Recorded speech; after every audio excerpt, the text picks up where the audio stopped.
அல்லேலூயா. உங்களை நான் சந்திப்பது ரொம்ப சந்தோஷம். உங்கள் மத்தியில் இருப்பது கர்த்தருடைய கிருபை. ஏற்கனவே இது பிளான் பண்ணப்பட்டது. கர்த்தர் இன்னைக்கு வாக்கியம் பண்ணியிருக்கிறார். நாம் நேரடியாகவே கர்த்தருடைய வார்த்தைக்குள்ளே கடந்து போகிறோம். ஒரு வசனத்தை வாசிக்கலாம். தானியேல் தீர்க்கதரிசன புஸ்தகம் 12ஆம் அதிகாரம் 4வது வசனத்தை வாசிங்க. தானியேல் தீர்க்கதரிசன புஸ்தகம் 12ஆம் அதிகாரம் 4வது வசனம். யாராவது வாசிக்கிறீங்களா?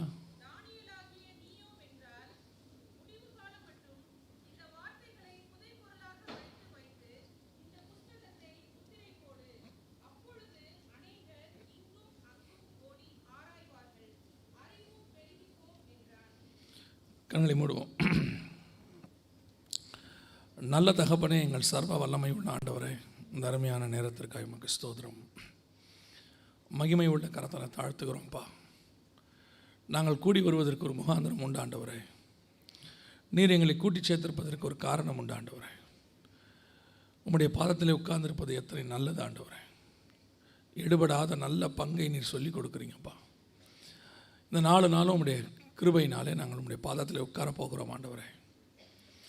நீர் எங்களோடு கூட பேசுங்க, இடைபடுங்க, உம்முடைய வார்த்தைகளை அனுப்புங்க. சத்தியத்தை அறிந்து கொள்ள எங்கள் இருதயங்களுக்கு திறங்க ஆண்டவரே. உம்முடைய கிருபையுள்ள கரத்தில் எங்களை தாழ்த்துகிறோம். கேட்கிற ஒவ்வொருத்தருக்கும் உம்முடைய வார்த்தைகள் கடந்து போகட்டோம்ப்பா. நீர் தான் இருதயத்தை திறக்கிறவர் என்று நாங்கள் வேதத்தில் வாசிக்கிறோம். வேத வாக்கியங்களை அறிந்து கொள்ளும்படி அவர்கள் இருதயங்களை அவர் திறந்தார் என்று பார்க்கிறோம். இந்த மாலை வேளையிலும் ஒவ்வொருத்தருடைய இருதயத்தை திறக்கும்படி நாங்கள் ஜெபிக்கிறோம். திரும்பி போகும்போது ஆயத்தப்பட்டவர்களாய் திரும்பி போக கர்த்தர் கிருபை தருவீராக. மகிமை உள்ள கரத்தில் தாழ்த்துகிறோம் எங்கள் ஆண்டவர் இயேசுவின் நாமத்தில் பிதாவே, அல்லேலூயா. தானியேல் தீர்க்கதரிசன புஸ்தகம் 12ஆம் அதிகாரம் 4வது வசனத்திலிருந்து நாம் பார்க்க போகிறோம். தானியேலாகிய நீயோவென்றால் முடிவு காலம் மட்டும் இந்த வார்த்தைகளை புதைபொருளாக வைத்து இந்த புஸ்தகத்தை முத்திரை போடு. அப்பொழுது அநேகர் இங்கும் அங்கும் ஓடி ஆராய்வார்கள், அறிவும் பெருகி போகும் என்றார். ஆண்டவர் தானியேலுக்கு சில காரியங்களை வெளிப்படுத்துகிறார். ஏறக்குறைய 11 அதிகாரம் வரைக்கும் அநேக காரியங்களை கர்த்தர் தானியேலுக்கு வெளிப்படுத்துகிறார். வெளிப்படுத்தி விட்டு ஆண்டவர் தானியேல்கிட்ட சொல்கிறாரு, இந்த வார்த்தைகளை புதைப்பொருளாக வைத்து இந்த புஸ்தகத்தை முத்திரை போடு அப்படின்னு சொல்கிறார். எதற்காக முத்திரை போட வேண்டும் என்று சொன்னால் பின்னாடி அதற்கான ரீசனையும் சொல்கிறாரு. முடிவு காலம் மட்டும் இந்த புஸ்தகத்தை முத்திரை போடும். என் டைம் வரைக்கும் இந்த வார்த்தைகள் சீல் பண்ணப்பட்டிருக்கட்டும், முடிவு காலத்தில் இது ஓப்பன் ஆகும் அப்படின்னு சொல்கிறார். இந்த புஸ்தகம் எப்போ ஓப்பன் ஆகுதோ அது முடிவு காலம் அப்படின்னு அர்த்தம். 22ஆம் அதிகாரம் வெளிப்படுத்தின விசேஷம் 10வது வசனத்தை வாசிங்கள்.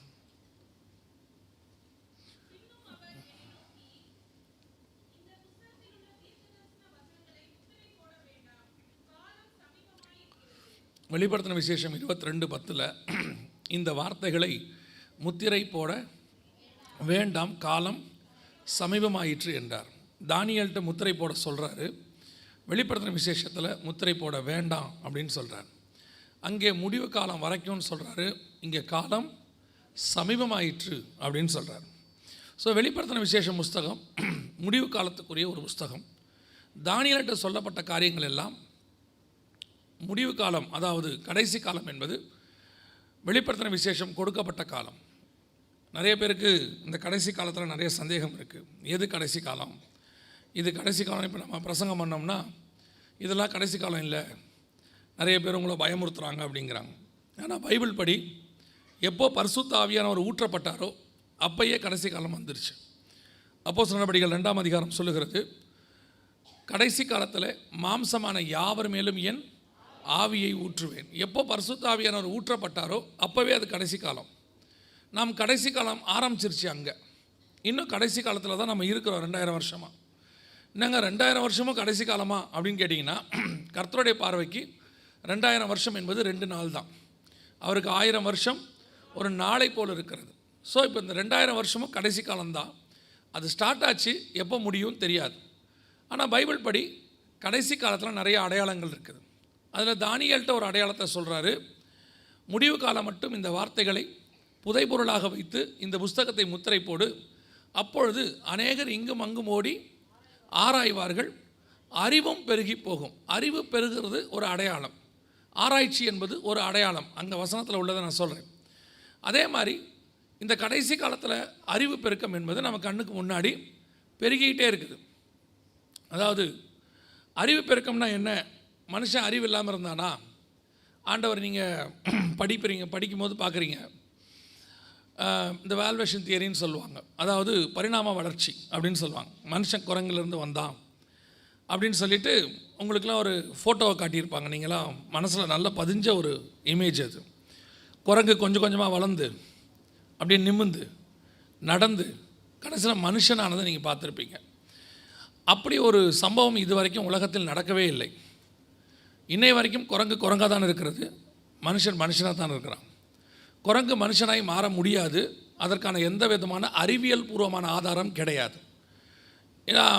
அதை ப்ரூஃபும் பண்ணிட்டாங்க, குரோமோசோனை வச்சு ப்ரூஃபும் பண்ணிட்டாங்க. ஆனாலும் ஒரு பொய்யை திருப்பி திருப்பி சொன்னால் அது உண்மையாகி விடும் என்று அவர்கள் என்ன செய்கிறாங்க, நினைக்கிறாங்க. ஸோ அதனால் அவங்க என்ன சொல்கிறாங்கன்னா, நம்ம அறிவில்லாமல் பிறந்தோம், முதல்ல நாடோடிகளை போல் அறிவில்லாமல் இருந்தோம், அப்போவே நமக்கு கொஞ்சம் கொஞ்சமாக தான் அறிவு வந்துச்சு, என்னமோ அந்த படிப்பு வந்து தான் நமக்கு என்ன கொடுத்துச்சு, அறிவை கொடுத்துச்சு, படித்தாதான் அறிவு வரும், படிக்காட்டி நீ எல்லாம் காட்டு மிராண்டியாக இருப்ப அப்படின்ற மாதிரி ஒரு மாயை ஒன்றை உருவாக்கிட்டாங்க. படிப்பு தவறல்ல, ஆனால் படிப்பு தான் அறிவு கொடுக்குன்னா ஏற்றுக்கொள்ள முடியாது. ஏன் முடியாதுன்னா, ஆண்டவர் ஆதாமை படைத்த போது அவைகளுக்கு அவன் என்ன பேரிடுவான் என்று பார்க்கும்படி எல்லாத்தையும் கொண்டு வந்தார். ஆதாம் அவைகளுக்கு என்ன பேரிட்டானோ அது அப்படியே ஆயிற்று. ஆதாம் எப்படி பேர் வைப்பான் தெரியுமா? ஏதோ நம்மளை மாதிரிலாம் பேர் வைக்க மாட்டான். பையன் கருப்பாக பிறந்துட்டா வெள்ளைச்சாமின்னு பேர் வைப்பான். ஏன்னா பேர்லையாவது என்ன இருக்கட்டும், வெள்ளையாக இருக்கட்டுமே அப்படின்னு. அப்பாவுக்கும் அம்மாவுக்கும் அறிவு இருக்குதோ இல்லையோ, பையனுக்கு அறிவழகன்னு பேர் இருக்கும். என்னென்னா அவங்களுக்கு ஒரு நம்பிக்கை, நம்ம பையன் என்னவாக இருக்கணும், அறிவாக இருக்கணும். அவன் ஆதாம் அப்படி பேர் வைக்க மாட்டான். ஆதாம் எப்படி பேர் வச்சான் பாருங்க. ஏவாளுக்கு பேர் வைக்கும்போது வசனம் அழகாக இருக்கும். இவள் என் எலும்பில் எலும்பும் என் மாம்சத்தில் மாம்சமும் என்று சொல்லி அவளுக்கு மனுஷி என்று பேரிட்டான். அப்படின்னா என்ன அர்த்தம்? அவள் கிரியேஷனை பார்த்து பேர் வைக்கிறான். அவள் உருவான விதம் எப்படி, இதெல்லாம் வந்து சாதாரணமாக வைக்க முடியாது. ஒவ்வொன்றுத்துக்கும் அவன் அப்படி கிரியேஷனை பார்த்து பேர் வச்சுருக்கிறான். நம்ம பார்க்குற இன்றைக்கி எல்லாத்துக்கும் ஆதாம் தான் பேர் வச்சான். நீங்கள் நாய்க்கு பேர் வைப்பீங்க இல்லையா, ஜிம்மி ஜூலின்னு. அவன் நாயின்னு அவன் தான் பேர் வச்சான். நீங்கள் நாய்க்கு தான் பேர் வைக்க முடியும், நாயின்னு வைக்க முடியாது. அவன் நாயின்றதை அவன் தான் வச்சான். எப்படி வச்சாங்கிறதுக்கு அவனை தான் கேட்கணும். அந்த அளவுக்கு ஞானத்தோடு தான் ஆண்டவர் ஆதாமை படைத்தார். அந்த காட்டு மிராண்டியா நாடோடியா ஒன்றும் இல்லாமல் அறிவில்லாமல் அப்படிலாம் ஆண்டவர் படைக்கலை. உங்களையும் என்னையும் சில காரியங்களை சொல்லி சொல்லி சொல்லி நம்ம மண்டையில் திருப்பி திருப்பி நம்ம முதல்ல சிக்கி முக்கி கல் வச்சுருந்தோம், அப்புறமா வந்து இதை உருட்டினோம் அதை உருட்டினோம், அப்படிலாம் கிடையாது. ஆண்டவர் ரொம்ப தெளிவாக ஞானமாக மனுஷனை படைத்தார். உங்களுக்கான சிலரை பார்த்தா கொஞ்சம் சந்தேகம் வரும், ஒரு வேளை இவன் குரங்கிலேருந்து வந்திருப்பானோ அப்படின்னு சொல்லி. ஆனால் இல்லை, அப்படி இல்லை. ஒருத்தர் எங்கிட்ட வந்து சொன்னார், நாங்கள் குரங்கிலேருந்து வந்தோங்கிறத நிரூபிக்கிட்டோமானார். நான் சொன்னேன், அதெல்லாம் வேண்டாம், உங்களை பார்த்தாலே எனக்கு தெரியுது, நீங்கள் நிரூபிக்க வேண்டிய அவசியம்லாம் ஒன்றும் இல்லை அப்படின்னு. சிலருக்கு தங்கள் தாத்தா வந்து குரங்குங்கிறதுல அவங்களுக்கு அவ்வளோ ஆசை இருக்குது. நம்மளுடைய தாத்தா மனுஷங்கிறதுல நமக்கு ஆசை இருக்குது. அல்லேலூயா. நாம் தேவனால் உண்டாக்கப்பட்டவோம், தேவ சாயலாகவும் தேவ ரூபத்தின்படியும் உண்டாக்கினார். அப்போ அறிவு பெருக்கம்னா என்ன அப்படின்னு கேட்டிங்கன்னு சொன்னால், கடைசி காலத்தில் அறிவு பெருகி போகும். நம்ம இந்த அறிவு பெருக்கத்தை எப்படி எடுத்துக்கலாம்? கிராஜுவலாக மனுஷன் கொஞ்சம் கொஞ்சமாக கண்டுபிடிச்சிக்கிட்டே வந்தான். ஏதாவது அவன் கண்டுபிடிப்பெல்லாம் எப்படிப்பட்டதுங்கிறத இப்போ நீங்கள் பார்த்துக்கிட்டே இருக்கிறீங்க. மனுஷனுடைய கண்டுபிடிப்பு அத்தனையும் நன்மையும் தீமையும் கலந்தது.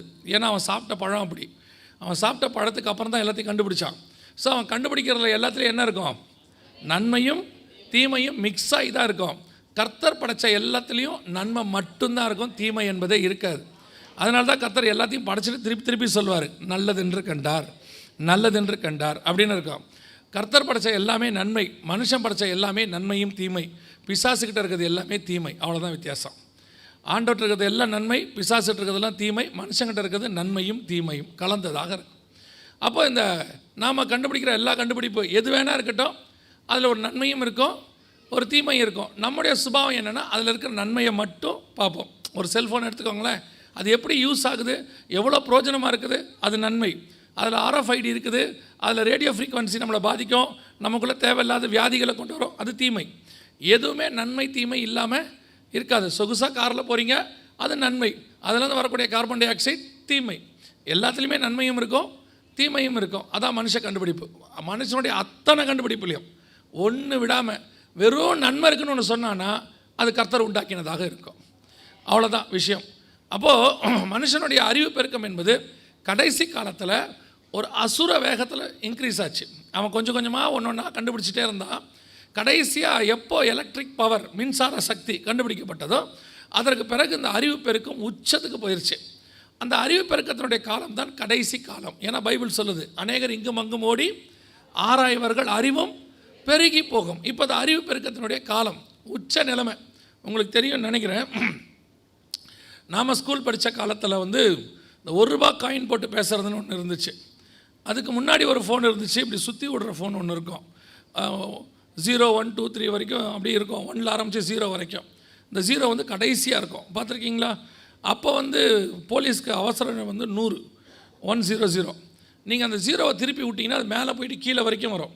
அது திருப்பி வரத்துக்குள்ளே திரும்ப வீட்டுக்கே போயிடுவான். அவ்வளோ தூரம் போயிட்டு வரும். அது அப்படியே போயிட்டு நம்ம அதை சுற்றி இருந்த பார்த்துக்கிட்டே நிற்கணும். அதில் ஒரு 2 ட்ரிப் வரும்போது அவன் நமக்கு ஃபோன் பண்ணுவான், சார் வீட்டுக்கு வந்துட்டேன், நீங்கள் இனிமேட் ஃபோன் பண்ணாதீங்க. எதுக்கு சொல்கிறேன், அப்படி ஒரு ஃபோன் நம்ம பார்த்த காலத்தில். அதுக்கப்புறம் பட்டன் ஃபோன் வரத்துக்கு எத்தனையோ வருஷம் ஆச்சு. ₹1 காயின் போட்டு பேசுகிறதுக்காக தான் நமக்கு தெரிஞ்ச ஒரு ஃபோன். ஆனால் இன்றைக்கி பாருங்கள், அறிவு பெருக்கத்தினுடைய உச்சம். ஒரு நாளைக்கு ஒரு மாடல் வருது, ஒரு நாளைக்கு ஒரு டெக்னாலஜி உருவாகுது. அன்றைக்கி நம்ம வந்து எல்கேஜி யூகேஜிங்கிறதே பெரிய விஷயம். இப்போ வந்து குழந்தை வயிற்றில் இருக்கும் போதே நம்ம ஸ்கூலில் இடம் தேடிடுறோம் இல்லையா? நிறைய பேர் வந்து பையன் வயிற்றில் இருக்கும் போதே, பொண்ணு வயிற்றில் இருக்கும் போதே டேப் ரெக்கார்டர் இங்கே வச்சு பாட்டு கேட்க வைக்கிறாங்க. என்னன்னு கேட்டால் வெளியே வரும்போதே நாலேஜாக வருமா. அந்த அளவுக்கு இப்போ அறிவு பெருக்கம். அது உண்மையும் கூட பாருங்கள். இப்போ நம்மளாம் வந்துட்டு ரிமோட்டுக்கும் நம்ம செல்ஃபோனுக்கும் நம்ம 1.5 வயசு குழந்தைக்கு டிஃப்ரென்ஸ் தெரியுது. அதை எடுத்துகிட்டு அழகாக செல்ஃபோனை காதில் வச்சு பேசுது. அதில் வேறு அப்பா அம்மா என்ன சொல்கிறாங்கன்னா, அது ஃபோன் பார்த்தா தான் சாப்பிடவே செய்யுங்கிறாங்க. நமக்கு நிலாவை காட்டி தானே சாப்பாடு ஊட்டினாங்க, இப்போ வீடியோவை காட்டி நம்ம வீட்டுக்கு ஓட்டிகிட்டு இருக்கிறோம்ல. இதுதான் அறிவு பெருக்கத்துக்கு அடையாளம். ஸோ அறிவு பெருக்கம் உச்ச நிலைமைக்கு இப்போ வந்துருச்சு. ஒரு சயின்டிஸ்ட் எழுதியிருக்கிறாரு, போகிற வேகம், சயின்ஸோடைய அறிவியல் வேகம் எங்கே போய் நிற்கும் தெரில, ஆனால் கண்டிப்பாக ஒரு இடத்துல போய் முட்டுங்கிறாரு. ஒரு இடத்துல அவங்க ஸ்டக்கப் ஆகி நிற்க போகிறாங்க அப்படின்னு. அது இப்போ நடந்துக்கிட்டே இருக்குது. அதுக்கப்புறம் மனுஷனுக்கு என்ன வேணும்னே தெரியல. அந்த அளவுக்கு அறிவு பெருக்கத்தோட உச்சத்துக்கு நம்ம வந்துட்டோம். இது அறிவு பெருக்கத்தினுடைய காலம். மனுஷன் இங்கே அங்கும் ஓடி ஆராய தொடங்கிட்டான். இங்கேருந்து நிலாவை ஆராய்ச்சி பண்ணான். இயேசு காலத்தில் வானத்தில் ஒரு நட்சத்திரம் தோன்றிற்று. அதை பார்த்து அவன் ஆராய்ச்சி பண்ணி யூதருக்கு ராஜா எங்கன்னு கண்டுபிடிச்சான். இப்போது அங்கேருந்து பூமியை ஆராய்ச்சி பண்ணிக்கிட்டு இருக்கிறான். அங்கேருந்து பூமி எப்படி சுற்றுது, எவ்வளோ வேகமாக சுற்றுது. இதுதான் அறிவு பெருக்கத்தினுடைய உச்சம். ஆனால் நம்மளை பொறுத்த வரைக்கும் இந்த வேதாகமம் என்பது ஒரு ஏன்ஷியன்ட் புக்கு, பழைய புக்கு. இப்போ இருக்க நம்ம பசங்களெல்லாம் பைபிள் படிக்க சொன்னால் எல்லோரும் என்ன சொல்கிறான், அதெல்லாம் ஒன்றும் படிக்கலாம். முதல்ல நம்ம இப்போ நீங்களே வந்து பிள்ளைய பைபிள் படிக்க சொல்கிற காலம் மாறிடுச்சு. இப்போ நீங்களே பைபிள் படிச்சியான்னு கேட்குறதே இல்லை. முந்தியெல்லாம் கேட்பாங்க, வேதம் வாசித்தீர்களா, ஜெபித்தீர்களான்னு. இப்போ நீங்கள் யாரும் அந்த மாதிரிலாம் கேட்குறதே இல்லை. ஏந்திரிச்சோடனே படித்தீர்களா, இன்றைக்கி என்ன எக்ஸாம், எல்லாத்தையும் எடுத்து வச்சிட்டியா, 7 மணிக்கு ஆட்டோ வரும், டைம் டேபிள் என்ன, இப்படி தான் கேட்குற மொழியை பைபிள் படிச்சியான்னு கேட்குறதே இல்லை. ஏன்னா கொஞ்சம் கொஞ்சமாக நமக்கு பைபிள் மேலே உள்ள நாட்டம் குறையுது. காரணம் என்னென்னா, இது ஒரு பழைய புக்கு, இது உள்ள எல்லாமே பழசு. நோவா கதை, லாசரு கதை, இப்படியே சொல்லிகிட்டே இருக்கிறோம். ஆனால் பைபிள் சொல்லுது அறிவு பெருகி போகும். அப்போ அறிவு பெருக்கத்தினுடைய காரியமும் எது உள்ள இருக்குது, இந்த பைபிளுக்குள்ளே இருக்குது. இன்றைக்கி யங்ஸ்டர்ஸ்க்கு பைபிள் வந்து ஒரு ஹிஸ்ட்ரி புக்கு மாதிரி தான் இருக்கே ஒழிய இது டெக்னாலஜி புக்காக தெரியல. நான் எப்பவும் சொல்லுவேன், வேதாகமம் என்பது படிக்கிறவன் எப்படியோ அவனுக்கு ஏற்ற மாதிரி இருக்குது. நீங்கள் வெறும் ஹிஸ்ட்ரியாக படிச்சிங்கன்னா ஹிஸ்ட்ரி, ஆர்கியாலஜியாக படிச்சிங்கன்னா ஆர்கியாலஜி, சயின்ஸாக படித்தா சயின்ஸு, மெடிசனாக படித்தா மெடிசன், ப்ராஃபஸியாக படித்தா ப்ராஃபஸி. உங்களுக்கு எப்படி வேணுமோ எல்லாமே இது உள்ளே இருக்குது. அத்தனையும் இது உள்ளே இருக்குது. அதை படிக்கிற நீங்களும் நானும் தான் மாறுபடுறமே ஒழிய ஆண்டவர் மாறுபடலை. ஆண்டவர் சொல்கிறாரு, நான் என்னுடைய மகத்துவங்களை அவர்களுக்கு எழுதி கொடுத்தேன், அவர்கள் அதை அந்நிய காரியமாக எண்ணினார்கள். ஆண்டவர் மொத்த டெக்னாலஜியும் எழுதியிருக்கிறாரு. இன்றைக்கி இருக்கிற கடைசி கால கண்டுபிடிப்புகள் எழுதியிருக்கிறாரு. இதில் இருக்கக்கூடியதான் இன்றைக்கி என்னென்னலாம் இருக்கோ எல்லாத்தையும் எழுதியிருக்காரு. இப்போ நமக்கு என்னென்னா, இந்த 50 வருஷத்துக்கு முன்னாடி 100 வருஷத்துக்கு முன்னாடி வந்த சயின்ஸ், அதை பேஸ் பண்ண புக்கு, அதை பேஸ் பண்ண டிகிரி, அதை பேஸ் பண்ண ஒரு மாஸ்டர் டிகிரி, அதை படித்து முடித்தோடனே 2 கொம்பு வந்துடும். ஏன்னா நான் ஒரு டிகிரி முடிச்சிட்டேன், நான் ஒரு மாஸ்டர்ஸ் டிகிரி முடித்தேன். அதுலேயும் அந்த சயின்ஸில் அவன் படிக்கிற டிபார்ட்மெண்ட்டில் ஏதோ ஒன்று முடிக்கிறான். இன்ஜினியரிங்னா மெக்கானிக்கலோ சிவிலோ ஐடியோ ஏதோ ஒன்று முடிக்கிறான். ஆனால் அதுக்கே அவனுக்கு என்ன வாய்ப்புது? இப்போ டாக்டர்னு எடுத்துக்கோங்க, பெரும்பாலும் யாராவது ஒரு டிபார்ட்மெண்ட் படிக்கிறாங்க, பீடியாட்ரிஷனுக்கு படிக்கிறாங்க, கைனகாலஜிஸ்ட் படிக்கிறாங்க, ஏதோ ஒன்று படிக்கிறாங்க. படித்து முடித்தோடனே நமக்கு எல்லாம் தெரியுங்கிற ஒரு எண்ணம் வருது. ஆனால் இது எல்லாத்தையும் வச்சிருக்கிற ஒரு புக்கு. நீங்கள் படித்தது எல்லாமே இந்த உலகத்தில் உள்ள படிப்பில் ஒரு பார்ட், ஒரு 0.01. ஆனால் இதுதான் மொத்தத்தையும் உள்ளே வச்சுருக்கிற புக்கு. உங்களுக்கு கிடச்சிருக்கிற அந்த அறிவை நீங்கள் இதோட கம்பேர் பண்ணவே கூடாது. நீங்கள் படிக்கிறது நீங்கள் சாவர வரைக்கும் யூஸ் ஆகும். டாக்டருக்கு படித்தாலும் இன்ஜினியருக்கு படித்தாலும் நீங்கள் சாவர வரைக்கும் யூஸ் ஆகும். உங்களுக்கு பணம் கிடைக்கும், புகழ் கிடைக்கும், வீடு வாசல் கிடைக்கும், எல்லாம் கிடைக்கும். ஆனால் இந்த ஒரு புக்கு தான் பரலோகத்தில் இடம் கொடுக்கும். நீங்கள் படிக்கிற எந்த புக்கும் பரலோகத்தில் இடம் கொடுக்கவே கொடுக்காது. நீங்கள் எப்பேற்பட்ட ஆளை வேணால் பாருங்கள், 58 வயசுக்கு அப்புறம் பைபிள் எடுத்துகிட்டு உட்காந்துருவார்.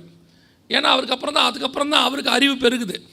ஓ, நம்ம இது வரைக்கும் படித்ததெல்லாம் சுற்றி இருக்கிறத கொடுத்துச்சு, இது எதுவும் நம்ம கூட வராது, போகும்போது எடுத்துருவான். நம்ம கூட வரணுன்னா இது ஒன்று தான் இருக்குது, இதுதான் படிக்கணுங்கிறது எல்லாருக்கும். சார்லஸ் டார்வின் வரைக்கும், கடைசியில் சார்லஸ் டார்வினே பைபிள் படிச்சுட்டு தான் செத்தாருன்னு ரெக்கார்டு இருக்குது. ஸோ அந்த அளவுக்கு இந்த வேதாகமத்துக்குள்ளே எல்லா காரியங்களும் புதைந்திருக்கு. ஸோ இன்றைக்கி இருக்கிற யங்ஸ்டர்ஸ் கொஞ்சம் பேரில் பெரும்பான்மையானவர்கள் அதெல்லாம் போய் யார் படிப்பா? நாங்கள் we are in IT department அப்படிங்கிற இன்ஃபர்மேஷன் டெக்னாலஜியில் இருக்கோம், நான் டாக்டருக்கு படிக்கிறேன் அப்படி இப்படின்னு சொல்லிவிட்டு பைபிளை ரிஜெக்ட் பண்ணிடுறான். ஸோ நான் கொஞ்சம் இந்த பைபிளை படிக்கும் போது இந்த கடைசி காலத்தில் இருக்கிற அறிவு பெருக்கத்தை பற்றி சில விஷயங்கள் வேதாகமத்தில் இருந்தது. நிறையா இருக்குது, கொஞ்சம் கொஞ்சமாக வந்துக்கிட்டே இருக்குது. ஆனால் என்னென்னா இந்த புக்கு அப்டேட்டட் புக்கு, எழுதும் போதே அப்டேட்டடு.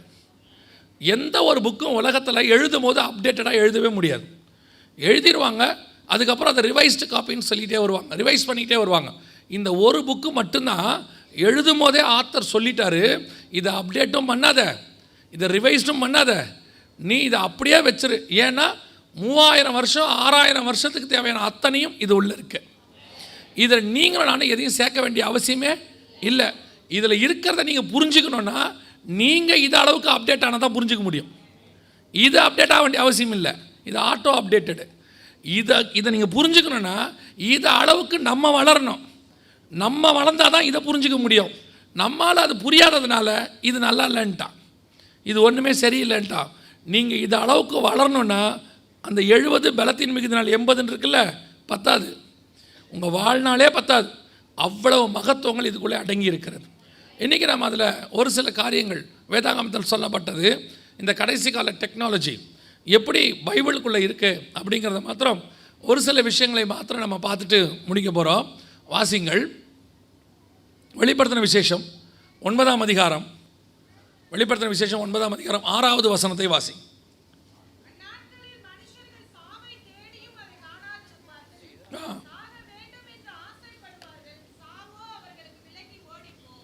ஒரு ஸ்க்ரீன் மட்டும் எனக்கு அப்படியே வச்சுருங்க, மாற்றாதீங்க, இது மிச்சதெல்லாம் மாற்றிக்கோங்க, இது ஒன்று மட்டும் வச்சுருங்க.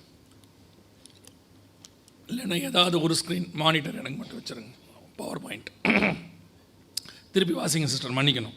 அந்நாட்களில் மனுஷர்கள் சாவை தேடியும் அதை காணாதிருப்பார்கள், சாக வேண்டுமென்று ஆசைப்படுவார்கள், சாவோ அவர்களுக்கு விலகி ஓடிப்போம். கவனிங்கள், இந்த வசனம் எவ்வளோ பெக்குலியராக இருக்குது பார்த்தீங்களா? இதில் சொல்லப்பட்டிருக்கிற வசனத்தை கொஞ்சம் யோசிச்சு பாருங்கள். அந்நாட்களில் மனுஷர்கள் சாக வேண்டும் என்று ஆசைப்படுவார்கள். அந்த வசனம் எப்படி இருக்கு பாருங்கள். அந்நாட்களில் மனுஷர்கள் சாக வேண்டும் என்று ஆசைப்படுவார்கள். எந்த காலத்தில் மனுஷன் சாவ ஆசைப்படுவானா? மனுஷன் ஆசைப்படுறதே வாழ ஆசைப்படுறது தான். எதையாவது செஞ்சு அவன் என்ன செய்யணும்? வாழணும்னு தான் நினைப்பான். நீங்கள் யாரை வேணால் கேட்டு பாருங்கள், 80-90 ஆனவங்களை கூட பாருங்கள், மூச்சு இழுக்கும் போது நீங்கள் நல்ல ஆக்சிஜன்லாம் வச்சுட்டு காதில் போய் கேட்டு பாருங்கள், ரொம்ப கஷ்டப்படுறீங்களே, போயிட்டு வரீங்களான்னு. அவங்க என்ன சொல்லுவாங்கன்னு நினைக்கிறீங்க? இத்தனை வருஷம் உன்னை பத்திரமா காப்பாற்றியிருக்கிறேன், என்னை காப்பாற்று. சாகிற ஆசை யாருக்கும் என்ன செய்யாது, வரவே வராது. சில நேரத்தில் சகோதரிகள் வீட்டில் கோவத்தில் சொல்லுவாங்க, பேசாமல் இந்த வீட்டில் இருக்கிறதுக்கு செத்து தொலைலாம்பாங்க. கூப்பிட்டு பாருங்கள் ஒரு நாள், சொன்ன உடனே கேட்டு பாருங்கள், சரி வாமா போவோம், நீ ஆசைப்படுற. அவங்க வருவாங்கன்னு நினைக்கிறீங்களா? யாரும் வரமாட்டாங்க. யாருக்குமே சாகராசை என்ன செய்யாது, வராது. அவங்களுக்கு மட்டும் இல்லை, எந்த உயிர் இருக்கிற உயிரினம் எதுக்கும் வராது. ஜீவன் ஒன்று எதுக்கு இருக்குது, சின்ன எறும்பு எடுத்துக்கோங்க, அதுக்கு கூட சாகராசை என்ன செய்யாது, வராது. நீங்கள் கிட்ட போனோன்னு தப்பிச்சு ஓடும், எப்படியாவது உயிர் வாழணும்னு ஆசை. ஆனால் வெளிப்படுத்தல் 9:6 சொல்லுது, அந்நாட்களில் மனுஷர்கள் சாக வேண்டும் என்று ஆசைப்படுவார்கள், சாவு அவர்களுக்கு விலகி ஓடி போகும். அப்படின்னா இது எப்போ நடக்கிற விஷயம் அப்படின்னு கேட்டிங்கன்னா, அந்த 9:6 சொல்லுது அந்நாட்களில். எந்த நாட்கள் அப்படின்னு கேட்டிங்கன்னா, 7ஆம் அதிகாரத்தில் வருகை வருகிறது, சபை எடுத்துக்கொள்ளப்படுகிறது. வருகைக்கு பின்னாடி நடக்கிற சம்பவம் உபத்திரவ காலம்னு நம்ம சொல்கிறோம். இன்றைக்கி கடைசி காலத்தில் உபத்திரவ காலம் இல்லைன்னு சொல்கிற ஒரு குரூப் இருக்குது, சபை எடுத்துக்கொள்ளப்படுதல் இல்லைன்னு சொல்கிற ஒரு குரூப் இருக்குது, ஒரு குரூப் இயேசு வரமாட்டார்னு சொல்கிற ஒரு குரூப்பும் இருக்குது. இயேசு நிச்சயம் திரும்பி வருவார். அல்லேலூயா. அவர் சொன்ன விஷயங்கள் எல்லாம் துல்லியமாய் நடக்குது. அவர் வருவேன்ங்கிற வாக்கு தத்தமும் துல்லியமாய் நடக்கும். அவர் வருவதற்கு முன்பதாக மணவாட்டி சபையை எடுத்துக்கொள்ளுவேன் என்று கர்த்தர் வாக்கு தத்தம் பண்ணியிருக்கிறார். ஸோ அவர் சொன்னதும் கண்டிப்பாக என்ன செய்யும், நடக்கும். அப்போ இந்த அந்நாட்கள் என்பது எதை குறிக்குது அப்படின்னு கேட்டிங்கன்னு சொன்னால், இது உபத்திரவ காலத்தில் 9ஆம் அதிகாரத்தில் 8ஆம் அதிகாரத்தில் உபத்திரவம் ஆரம்பிச்சிடுது. 9ஆம் அதிகாரம் உபத்திரவ காலத்தினுடைய காலம். அப்போ வசனம் சொல்லுது, அந்நாட்களில் மனுஷர்கள் சாக வேண்டும் என்று ஆசைப்படுவார்கள். ஏன்னா உலகம் இதுவரைக்கும் பார்த்திராத ஒரு உபத்திரவம் வரப்போகிறது. இதுவரைக்கும் உலகம் கண்டிராத உபத்திரவம். அது என்னங்க அவ்வளோ பெரிய உபத்திரவம் அப்படின்னு கேட்டிங்கன்னா, இந்த பூமியில் உபத்திரவம் என்பது எல்லா காலத்திலும் இருக்குது, அத்தனை காலத்திலும் இருக்குது. எப்போத்துலேருந்து இருக்குதுன்னு கேட்டிங்கன்னு சொன்னால், ஆதாம் காலத்திலேருந்து இருக்குது, எல்லா காலத்திலும் இருக்குது. ஆனால் நிறைய பேர் இந்த கடைசி காலத்தில் ஒரு உபதேசம் இருக்குது, உபத்திரவம் உனக்கு இல்லை அப்படின்னு சொல்கிற ஒரு காலம் இருக்குது. இயேசு உலகத்தில் உபத்திரவம் உண்டுன்னாரா இல்லைன்னாரா? இயேசு உலகத்தில் உபத்திரவம் உண்டுங்கிறார். இயேசு ஒன்று சொல்லும் போது அதுக்கு ஒன்று ஆப்போசிட்டாக ஒரு ஆள் சொன்னால் அது யார்? பிசாசு. அவ்வளோதான், மேட்ரு ஓவர். இயேசு ட்ரெஸ்ஸு போடாமல் மனுஷனை படைச்சார், ட்ரெஸ்ஸாக போட வச்சது யார்? பிசாசு. மனுஷன் ட்ரெஸ்ஸு போட்ட பிறகு ஆண்டவர் நல்ல ட்ரெஸ்ஸாக போட்டு கொடுத்தாரு. எதை போட்டு கொடுத்தாரு? தோல் உடைகளை. இப்போ கழட்ட வைக்கிறது யார்? பிசாசு. ஆண்டவர் போட சொன்னால் அவன் போட வேணாம்பா, ஆண்டவர் போட வேணான்னா அவன் போடும்பா. அவ்வளோதான். கர்த்தர் எதை சொல்கிறாரோ, அவர் சாப்பிட வேணான்னா சாப்பிடும்பா, ஆண்டவர் சாப்பிடுன்னா சாப்பிடாதேம்பா. ஆண்டவர் எதை சொல்கிறாரோ அதுக்கு ஆப்போசிட்டாக சொல்கிறது. நீங்கள் இதுக்கு பெரிய டாக்டரினுக்கு பின்னாடிலாம் போக வேண்டாம். ஆண்டவர் உலகத்தில் உபத்திரவம் உண்டுன்னாரு. எவன் உபத்திரவம் இல்லைங்கிறானோ அவன் பிசாசு. அவ்வளோதான், முடிஞ்சிடுச்சு. இல்லைங்க அப்படியே உபத்திரவம் இருக்குன்னு சொல்கிறேன், ஆண்டவர் இருக்குங்க இருக்கிறார். அவ்வளோதான். உலகத்தில் உங்களுக்கு உபத்திரவம் உண்டு, ஆனாலும் திடம் கொள்ளுங்கள், நான் உலகத்தை ஜெயித்தேன். உபத்திரவம் உண்டு, ஆனால் உன்னை ஒன்றும் பண்ணாது. இவங்க என்ன சொல்கிறாங்க, உனக்கு உபத்திரவமே இல்லைங்கிறான். அதுக்கு இந்த ப்ராஸ்பரிட்டி டாக்டரின்னு பேர், கிரேஸ் டாக்டரின்னு பேர், ஹைப்பர் கிரேஸ்ன்னு பேர், சூப்பர் கிரேஸ்ன்னு பேர். நீங்கள் என்ன சூப்பர் மார்க்கெட் கிரேஸ் கூட வச்சுக்கோங்க, ஏன்னா கிரேஸ் சூப்பர் மார்க்கெட்னு ஒன்று இருக்குது. நீங்கள் என்ன வேணாலும் வச்சுக்கோங்க, ஆனால் பைபிளில் உபத்திரவம் உண்டு. பரலோகத்துக்கு வந்தவனை பார்த்து ஆண்டவர் சொல்கிறார் 7ஆம் அதிகாரத்தில், இவர்கள் மிகுந்த உபத்திரவத்திலிருந்து வந்தார்கள் தான் இருக்குது. அப்படி தானே இருக்குது. சிமர்னா சபையை பார்த்து கர்த்தர் சொல்கிறாரு, 10 நாள் உன்னை காவலில் போடுவார்கள், முடிவு பரியந்தம் உண்மையாயிரு. சபைக்கே ஆண்டவர் சொல்கிறார் உபத்திரவம் உண்டுன்னு. ஒரு பெரிய ஊழியர் உபத்திரவம் இல்லைன்னு பிரசங்கம் பண்ணுறார். உபத்திரவம் இருக்குது பாருங்க, இல்லைன்னு சொல்லும் போதே இருக்குது பாருங்க, கவனிங்க. அவர் பிரசங்கம் பண்ணுறார், உனக்கு உபத்திரமே கிடையாதுன்னு. அவர் ஒரு பெரிய ஊழியக்காரருடைய பையன். டிவியில் ஒரு நாள் பயங்கரமாக அடித்து விடுறாரு. அதாவது உபத்திரம் இல்லை உங்களுக்கு, கர்த்தர் காப்பாற்றுவான்னு சொன்னால் கூட பரவாயில்ல, நீ உபத்திரப்பட்டினா பாவின்ட்டார். உனக்கு உபத்திரம் வந்துச்சுன்னா நீ யார்? பாவி. நான் உபத்திரவம் இல்லாமல் இருக்கிறதா கர்த்தருடைய திட்டம் அப்படின்லாம் சொல்லிட்டார். அப்போ ஒரு மூத்த ஊழியர், அவங்க அப்பா கூட ஊழியம் பண்ணவர், அவர் ஃபோன் பண்ணி அவருக்கு கேட்குறாரு, அவங்க அப்பாவுக்கு, ஏன்பா உன் பையன் டிவியில் உபத்திரவம் இல்லைன்னு பிரசங்கம் பண்ணுறான், இது கரெக்ட் தானாப்பா அப்படின்னு கேட்டாராம். உடனே அந்த மூத்த ஊழியர் சொன்னாராம், கரெக்ட் தாங்க, உபத்திரவம் இல்லை, எதுவுமே அவனுக்கு இல்லை, எல்லாமே எனக்கு தான். ஏன்னா நான் அவனுக்கு அப்பாவாக இருக்கேன்னே, நான் உபத்திரவப்பட்டு எல்லாத்தையும் ரெடி பண்ணிட்டேன், அது மேலே நின்றுக்கிட்டு இப்போ அவன் இல்லைங்கிறான், உபத்திரவம் இல்லைங்கிறான். அதாவது பாசிட்டிவாக பேசணும். டாக்டர்கிட்ட போனீங்கன்னு பண்ணால் பாசிட்டிவாக பேசுவார், ஆனால் உண்மையை சொல்லிடுவார் இல்லையா? கவலைப்படாதீங்க, சரி பண்ணிடலாம், ஆனால் ஒரு சின்ன ஆப்ரேஷன் பண்ணணும் அப்படின்னு அவர் சொல்வார். கவலைப்படாதீங்க, ஒன்றுமில்லை, வீட்டுக்கு போங்க, சரியாயிரும், அப்படியா சொல்கிறார்? அவர் சொல்ல வேண்டியதை என்ன செய்கிறார், சொல்கிறார். இவங்க அப்படி மூடி மறைக்கிறது தான். அப்போது உபத்திரவ காலம் ஒன்று வரப்போகிறது. மிகுந்த உபத்திரவத்துக்கு ஒப்பு கொடுப்பாங்கன்னு பைபிளே சொல்லுது. வேதனைகளுக்கு ஆரம்பம் அப்படின்னு இருக்கு. அந்நாட்களில் மனுஷர்கள் சாவை தேடியும் காணாதிருப்பார்கள், சாக வேண்டுமென்று ஆசைப்படுவார்கள், சாவோ அவர்களுக்கு விலகி என்ன பண்ண போகிறாங்க, என்ன நடக்க போகுது அப்படின்னு கேட்டிங்கன்னா, இந்த மனுஷனை சாக விடாமல் தடுத்து நிறுத்தக்கூடியதான சில மிக முக்கியமான விஷயங்களை இப்பொழுது உலக அறிவியல் பூர்வமாக சில காரியங்கள் செஞ்சுருக்கிறாங்க. மனுஷனுக்கு நீங்கள் நிறைய பார்த்துருப்பீங்க, 100 வயது வரைக்கும் வாழ வைக்கிறதுக்கான ஒரு காரியம் இருக்குதுன்னு ஒருத்தர் புக் எழுதினார் ஒரு 25 வருஷத்துக்கு முன்னாடி. 100 வயது வாழ்வது எப்படின்னு 60 வயசில் செத்துட்டார். புக்கு எழுதினவர் அவர் எழுதிட்டு 60 வயசில் செத்துட்டார். நிறைய பேருக்கு இந்த நிறைய உயிர் வாழணும்னு என்ன இருக்குது, ஆசை இருக்குது. இப்போ கூகுளில் கூட சில காரியங்கள்லாம் போய் பார்த்தீங்கன்னா 1000 வருஷம் உங்களை வாழ வைக்க போகிறோம், மரணத்தை நம்ம வெல்ல போகிறோம் அப்படின்லாம் நிறைய டெக்னாலஜிலாம் கொண்டாந்துட்டு இருக்கிறாங்க. இதனுடைய பின்னணி என்ன, இதனுடைய பின்னணி என்ன அப்படின்னு பார்த்தீங்கன்னு சொன்னால், ஒரு வசனம் வாசிங்க, நான் உங்களுக்கு சொல்கிறேன். மனுஷனுடைய உயிர் எதன் அடிப்படையில் இருக்குன்னு 4000 வருஷத்துக்கு முன்னாடி ஆண்டவர் சொல்கிறார். லேவியராகமத்தின் புஸ்தகம் 17ஆம் அதிகாரம் 11வது வசனத்தை வாசிங்க. மாம்சத்தின் உயிர் இரத்தத்தில் இருக்கிறது. இரத்தத்தில் இருக்கிறது. மனுஷனுடைய உயிர் எதில் இருக்கு? இரத்தத்தில் இருக்கு. இந்த வசனம் எப்போ வந்து தெரியுமா? வனாந்தரத்தில் இஸ்ரவேல் ஜனங்க எகிப்திலிருந்து புறப்பட்டு கானானுக்கு போகும்போது அந்த வனாந்தரத்தில் கர்த்தர் சொல்கிறாரு, ஒரு மனுஷனுடைய உயிர் எதில் இருக்குது? இப்போ தான் ஒரு 250 வருஷத்துக்கு முன்னாடி உயிரணுக்கள் இருக்குது. அது வெள்ளை அணுக்கள், சிவப்பு அணுக்கள், அப்புறம் வந்துட்டு அதில் பிளேட்லெட்ஸ் இருக்குது. இப்படி எல்லாம் இப்போ கண்டுபிடிச்சோம், லேட்டஸ்ட் ஒரு 100, 150, 200 வருஷத்துக்குள்ளே. ஆனால் மாம்சத்தில் உயிர் இருக்குன்றது யார் சொன்னது? எவ்வளோ பெரிய சயின்ஸ் தெரியுமா அது? பைபிளுக்குள்ளே நம்மால் பைபிளில் இருக்கிற சயின்ஸை பார்க்கவே மாட்டான். பாருங்கள், இப்போது நிறைய சேட்டிலைட் விடுறாங்க. எந்த சேட்டிலைட் விட்டாலும் எந்த கிரகத்துக்கு, மார்ஸோ எங்கேயோ விடுறான். விட்டவொடனே ஃபஸ்ட்டு என்ன தேடுறான்? அந்த கிரகத்தில் என்ன இருக்கான்னு தேடுறான், தண்ணி இருக்கான்னு தேடுவான். இதுதான் மனுஷனுடைய ஃபஸ்ட்டு வேலை, தண்ணி இருக்கான்னு. சேட்டிலைட்டை விட்டு தண்ணி இருக்கான்னு தேடுவான், அங்கேருந்து பார்த்துருவான். ஆனால் சேட்டிலைட் திரும்பி வராது, ஏன்னா திரும்பி வர வச்சா பயங்கர காஸ்ட்லி. அதை அப்படியே சுத்த விட்டுருவான் மேலே. ஆனால் 4000 வருஷத்துக்கு முன்னாடி தண்ணி இருக்கான்னு தேடி நம்மால் ஒருத்தன் சேட்டலைட் விட்டு சேட்டலைட்டில் திருப்பி இறக்கிட்டான் கீழே. யார்? நோவா. பேழைக்கு வெளியே புறா விட்டு தண்ணீருக்கு வற்றி போய் விட்டதா என்று பார்க்கும்படி புறாவை விட்டானம்மா. போன புறா திரும்பி வந்துருச்சு, உள்ளம் கால்பதிக்க இடம் இல்லாதபடினால. 2வது தடவை சேட்டலைட் விட்டான். இவங்க விடுற சேட்டலைட்டு கல்லையும் மண்ணையும் அள்ளிக்கிட்டு வந்துச்சு. அந்த சேட்டலைட்டு போய் ஒலிவ எண்ணெயை ஒலிவ இலையை கொண்டாந்துருச்சு.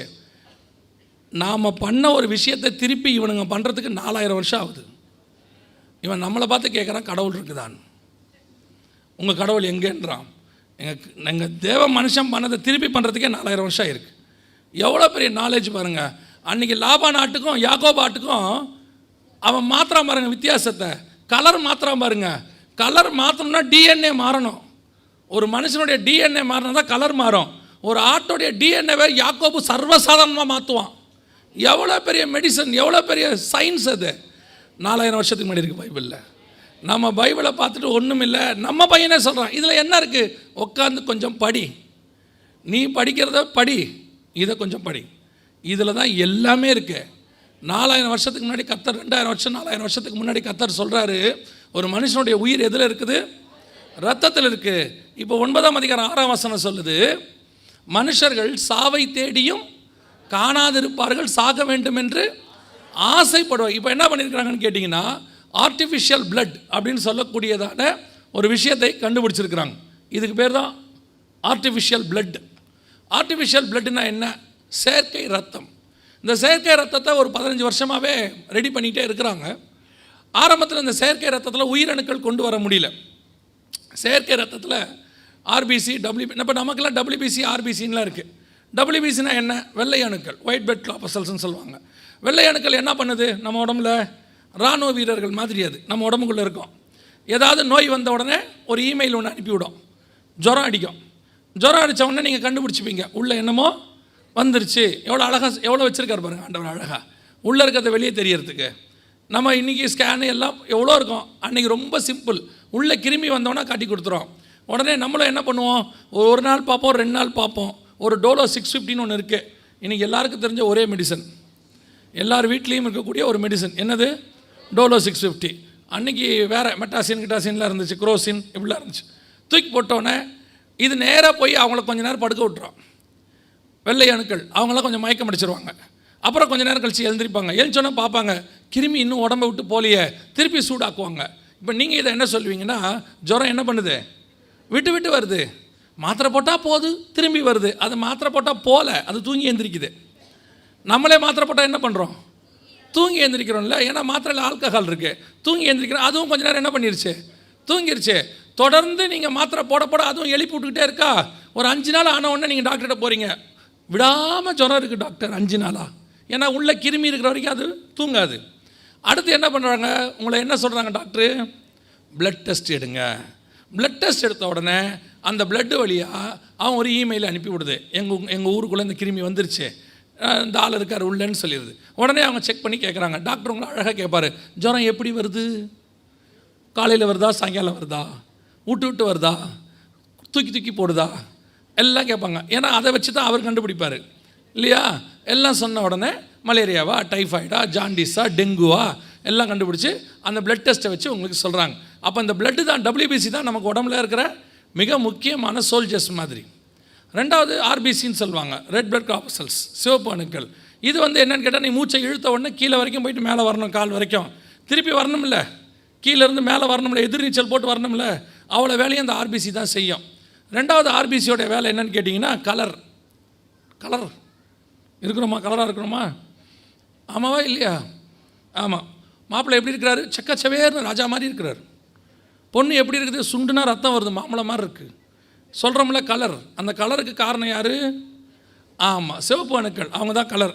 நீங்கள் இங்கே இருக்கிற எவ்வளோ வேணால் கலராக இருக்கட்டும், செக்கச்சவேர்னு இருக்கட்டும், ராஜா மாதிரி இருக்கட்டும், வெள்ளை வெளியேறுன்னு இருக்கட்டும், கொண்டு போய் அமெரிக்காவில் இறக்குங்க. இறக்குனவொன்னே அவன் கேட்குற முதல் கேள்வி, அந்த கருப்பாக நிற்கிறான் அவன் யாருன்னு கேட்பான்.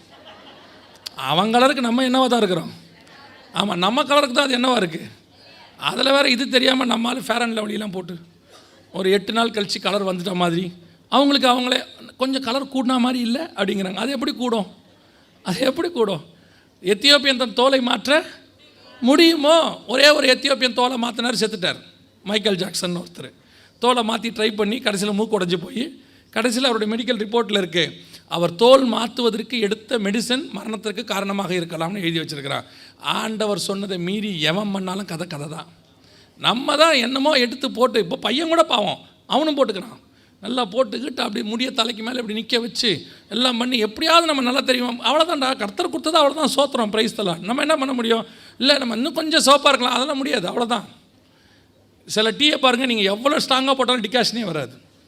இல்லை இந்த அம்மா டீ தூளை திட்டுவாங்க, என்ன டீ தூள் இது, டிகாஷனே வர மாட்டேங்குது, அவ்வளோதான் இருக்குது அதில். அவனே டஸ்ட்டுன்னு தானே சொல்கிறான், 3 ரோசஸ் டஸ்ட்டு அப்படின்னா தூசின்னு அர்த்தம். அந்த தூசியில் அவ்வளோதான் வரும். நம்ம என்ன எடுத்தாலும் அதில் அவ்வளோத்தானே வரும். இது அந்த மாதிரி தான் கர்த்தர் நம்ம கொடுத்த கலருக்கு சோத்திரம் பண்ணிட்டு என்ன பண்ணிகிட்டே இருக்கிறோம். ஆமாம், முட்டையை போட்டு தடவி, அதை போட்டு தடவி, இதை போட்டு தடவி, தலைக்கு மேலே தேங்காய் தடவி, என்னென்னத்தையோ போட்டு பார்த்து கடைசியாக ஒன்றும் சரி வராது. அவ்வளோதான், கர்த்தர் கொடுத்தது இவ்வளோ தான். சோத்திரம் பண்ணிட்டு போயிட்டே இருக்கணும். சிலர்லாம் பவுட்ரு போட்டு வராமல் பாருங்க, முகம் மட்டும் வெள்ளையாக இருக்குது, கை கருப்பாக இருக்குது, காட்டி கொடுத்துருதில்ல, போடுற நீ கைக்காவது போடணும்ல. கல்யாணத்துக்கு பொண்ணுக்கு அப்படியே மேக்கப் 1 கோட்டு 2 கோட்டு போடுறான், போட்டு முடித்து அந்த துணியை அப்படி எடுக்கும்போது பையன் ஆச்சரியமாக பார்க்குறான், இது யாராக இருக்கும், நம்ம பார்த்த பொண்ணு அது இல்லையே, என்கேஜ்மெண்ட்டுக்கு போகும்போது அது வேறு மாதிரி இருந்துச்சு, இப்போ வெள்ளை வெள்ளையாருன்னு இருக்கேன்னு இப்படி கையை பிடிச்சி கொடுக்கும்போது கண்டுபிடிக்கிறான், ஆமாம் நம்ம கலர் தான் வந்திருக்கு, சோத்திரம். எதுக்கு சொல்கிறேன், அந்த ஆர்பிசியை மாற்ற முடியாது பாருங்கள், அது அவ்வளோதான். அது என்ன கலராக கர்த்தர் கொடுத்தாலும் சோத்திரம். ட்ரை பண்ணி பாருங்கள், எவ்வளோ சொன்னால் நீங்கள் கேட்க போகிறதில்ல இல்லையா. ஒரு கூட்டம் அது இருக்குது, என்ன பண்ணாலும் என்ன செய்யாது, கேட்கவும் கேட்காது. அப்போ இதெல்லாம் நம்ம உடம்புல இருக்கிற உயிரணுக்கள். ஆனால் இப்போது நம்ம பிளட்டில் பார்த்தீங்கன்னு சொன்னால் குரூப் இருக்குது, A positive, B positive, AB negative அப்படிலாம் இருக்குல்ல. இப்போ நம்ம ஒவ்வொருத்தருக்கும் ஒவ்வொரு குரூப் இருக்குது. மாற்றி ஏற்றினா என்ன ஆகும், ஆள் செத்து போயிடுவார், அவ்வளோதான் இல்லையா. இந்த O பாசிட்டிவ்னு ஒன்று இருக்குது தெரியுமா உங்களுக்கு, யாராவது O பாசிட்டிவ் இருக்கிறீங்களா, நிறையா இருப்பாங்க. அதுக்கு பேர் காமன் டோனர்னு பேர். O பாசிட்டிவ் என்ன செய்யலாம், கொஞ்சம் நேரத்துக்கு எல்லாருக்கும் ஏற்றலாம்னு சொல்லுவாங்க. இது அந்த பிரிவை சார்ந்தது, அதுக்கு தான் சொன்னேன். இது என்ன பிரிவுனா ஓ பாசிட்டிவ். இப்போ நீங்கள் வந்துட்டு இதை வந்து யாருக்கு வேணாலும் ஏற்றலாம். 2004 ஹிஸ்புல்லாவோட ஒரு சண்டை நடந்துச்சு இஸ்ரேலுக்கு. அந்த சண்டையில் இஸ்ரேல் இராணுவ வீரர்கள் எல்லாருக்குமே இந்த பிளட் தான் ஏற்றினாங்க 2004. இதோடைய வேலிடிட்டி எப்படிங்கன்னா 72 hours உயிரோட வைக்கும்.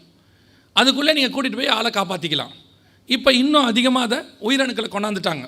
ஆர்டிஃபிஷியல் பிளட், சாக விடாமல் தடுத்து நிறுத்தக்கூடியதான உயிரணுக்கள் உள்ள செயற்கை ரத்தம். இப்போ எல்லா நாடும் இதை கொண்டு வந்துருச்சு.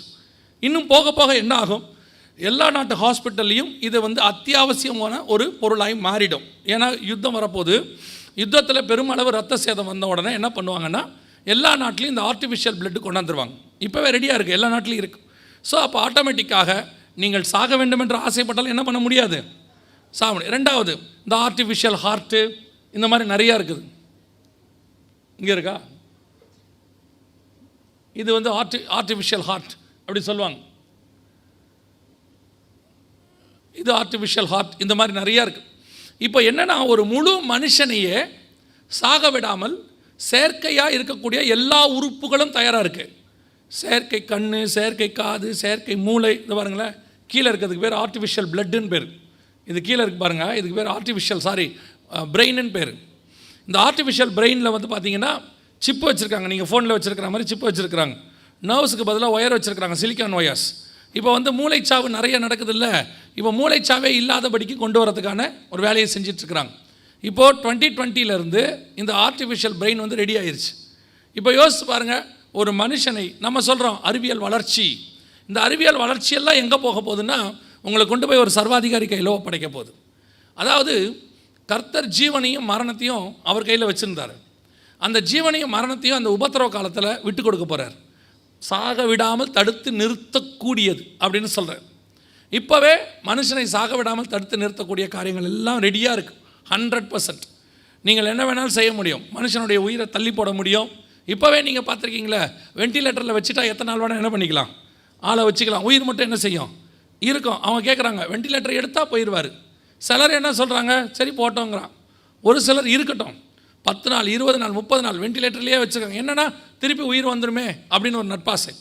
ஸோ மனுஷனை சாக விடாமல் தடுத்து நிறுத்தக்கூடிய மருத்துவ காரியங்கள் ஆண்டவர் சொன்னபடி சாவை தேடியும் அதை அவர்கள் காணாதிருப்பார்கள். சாக வேண்டும் என்று ஆசைப்படுவார்கள், சாவோ விலகி ஓடி போகும். ஹிட்லர் காலத்தில் அவங்க சாகக்கூடாதுன்னு நினச்சாங்க, ஆனால் இந்த காலத்தில் சாக வேண்டும் என்று நினைப்பார்கள்.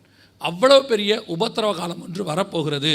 அதிலிருந்து உங்களையும் என்னையும் மீட்கும்படி நம்முடைய ஆண்டவர் அதற்கு முன்பதாகவே மீட்கும்படி வருவார்.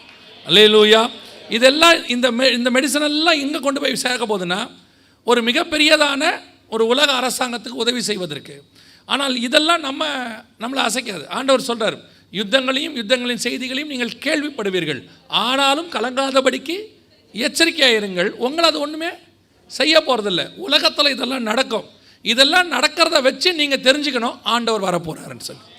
அதாவது உலக அடையாளம் எதுக்காக கொடுக்கப்படுது?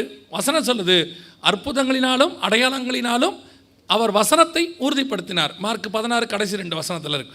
ஸோ அப்போது இந்த உலகத்தில் நடக்கிற அடையாளங்களை வச்சுக்கிட்டு நம்ம என்ன செய்யணும்? அவருடைய வசனம் உறுதிப்படுது, ஆண்டவர் வரப்போகிறார். வானத்தில் ஒரு அடையாளம் வந்துச்சு, நட்சத்திரம். அதை வச்சுக்கிட்டு அவன் எதை கண்டுபிடிச்சா? யூதருக்கு ராஜா ஒருத்தர் பிறந்துட்டாரு அப்படின்னு கண்டுபிடிச்சான். ஸோ உலக அடையாளத்தை வச்சுக்கிட்டு பைபிளில் உள்ள காரியம் எப்படி நடக்குதுன்னு நாம் பார்க்கணும். அதுக்கு தான் ஆண்டவர் அதை வச்சிருக்கிறார். இது முதலாவது, கடைசி காலத்தில் கண்டுபிடிக்க வேண்டிய மிக முக்கியமான கண்டுபிடிப்பு. ரெண்டாவது, இன்னொரு மிக முக்கியமான விஷயம் வாசிங்க. வெளிப்படுத்தின விசேஷம் 13ஆம் அதிகாரம் 13வது வசனத்தை வாசிங்க. 13:13 வாசிங்க. அன்றியும் அது மனுஷருக்கு முன்பாக வானத்திலிருந்து பூமியின் மேல் அக்கினியை இறங்க பண்ணத்தக்கதாக பெரிய அற்புதங்களை நடப்பித்து. நல்ல கவனிங்க. அன்றியும் வானத்திலிருந்து அக்கினி இறங்கத்தக்கதாக பெரிய அற்புதம். இது ஏன் அற்புதம்? என்ன அற்புதம்? வானத்திலிருந்து அக்கினி இறங்கத்தக்கதாக பெரிய அற்புதம்னா என்ன? நம்ம எல்லாருக்கும் தெரியும், பழைய ஏற்பாட்டில் 1 ராஜாக்களின் புஸ்தகத்தில் இப்படி ஒரு விஷயம் நடந்துச்சு. என்ன விஷயம் அப்படின்னா, வானத்திலிருந்து எலியா என்ன பண்ணுறாரு? அக்கினி இறக்குறாரு. அக்கினி இறக்குற தேவனே மெய்யான தேவன் அப்படின்னு சொன்னாங்க. பாகால் தீர்க்கதரிசிகளால் அதை இறக்க முடியல. எலியா தீர்க்கதரிசி அதை என்ன பண்ணார்? இறக்குனார். ஆனால் கடைசி காலத்தில் பழைய ஏற்பாட்டில் ஒரு தேவ மனுஷன் செஞ்சதை இங்கே பிசாசு செய்யுது. 13ஆம் அதிகாரத்தில் அவங்க அன்னைக்கு செஞ்சதை பிசாசு இப்போ அட்வான்ஸ்ட் ஆகிருக்கு.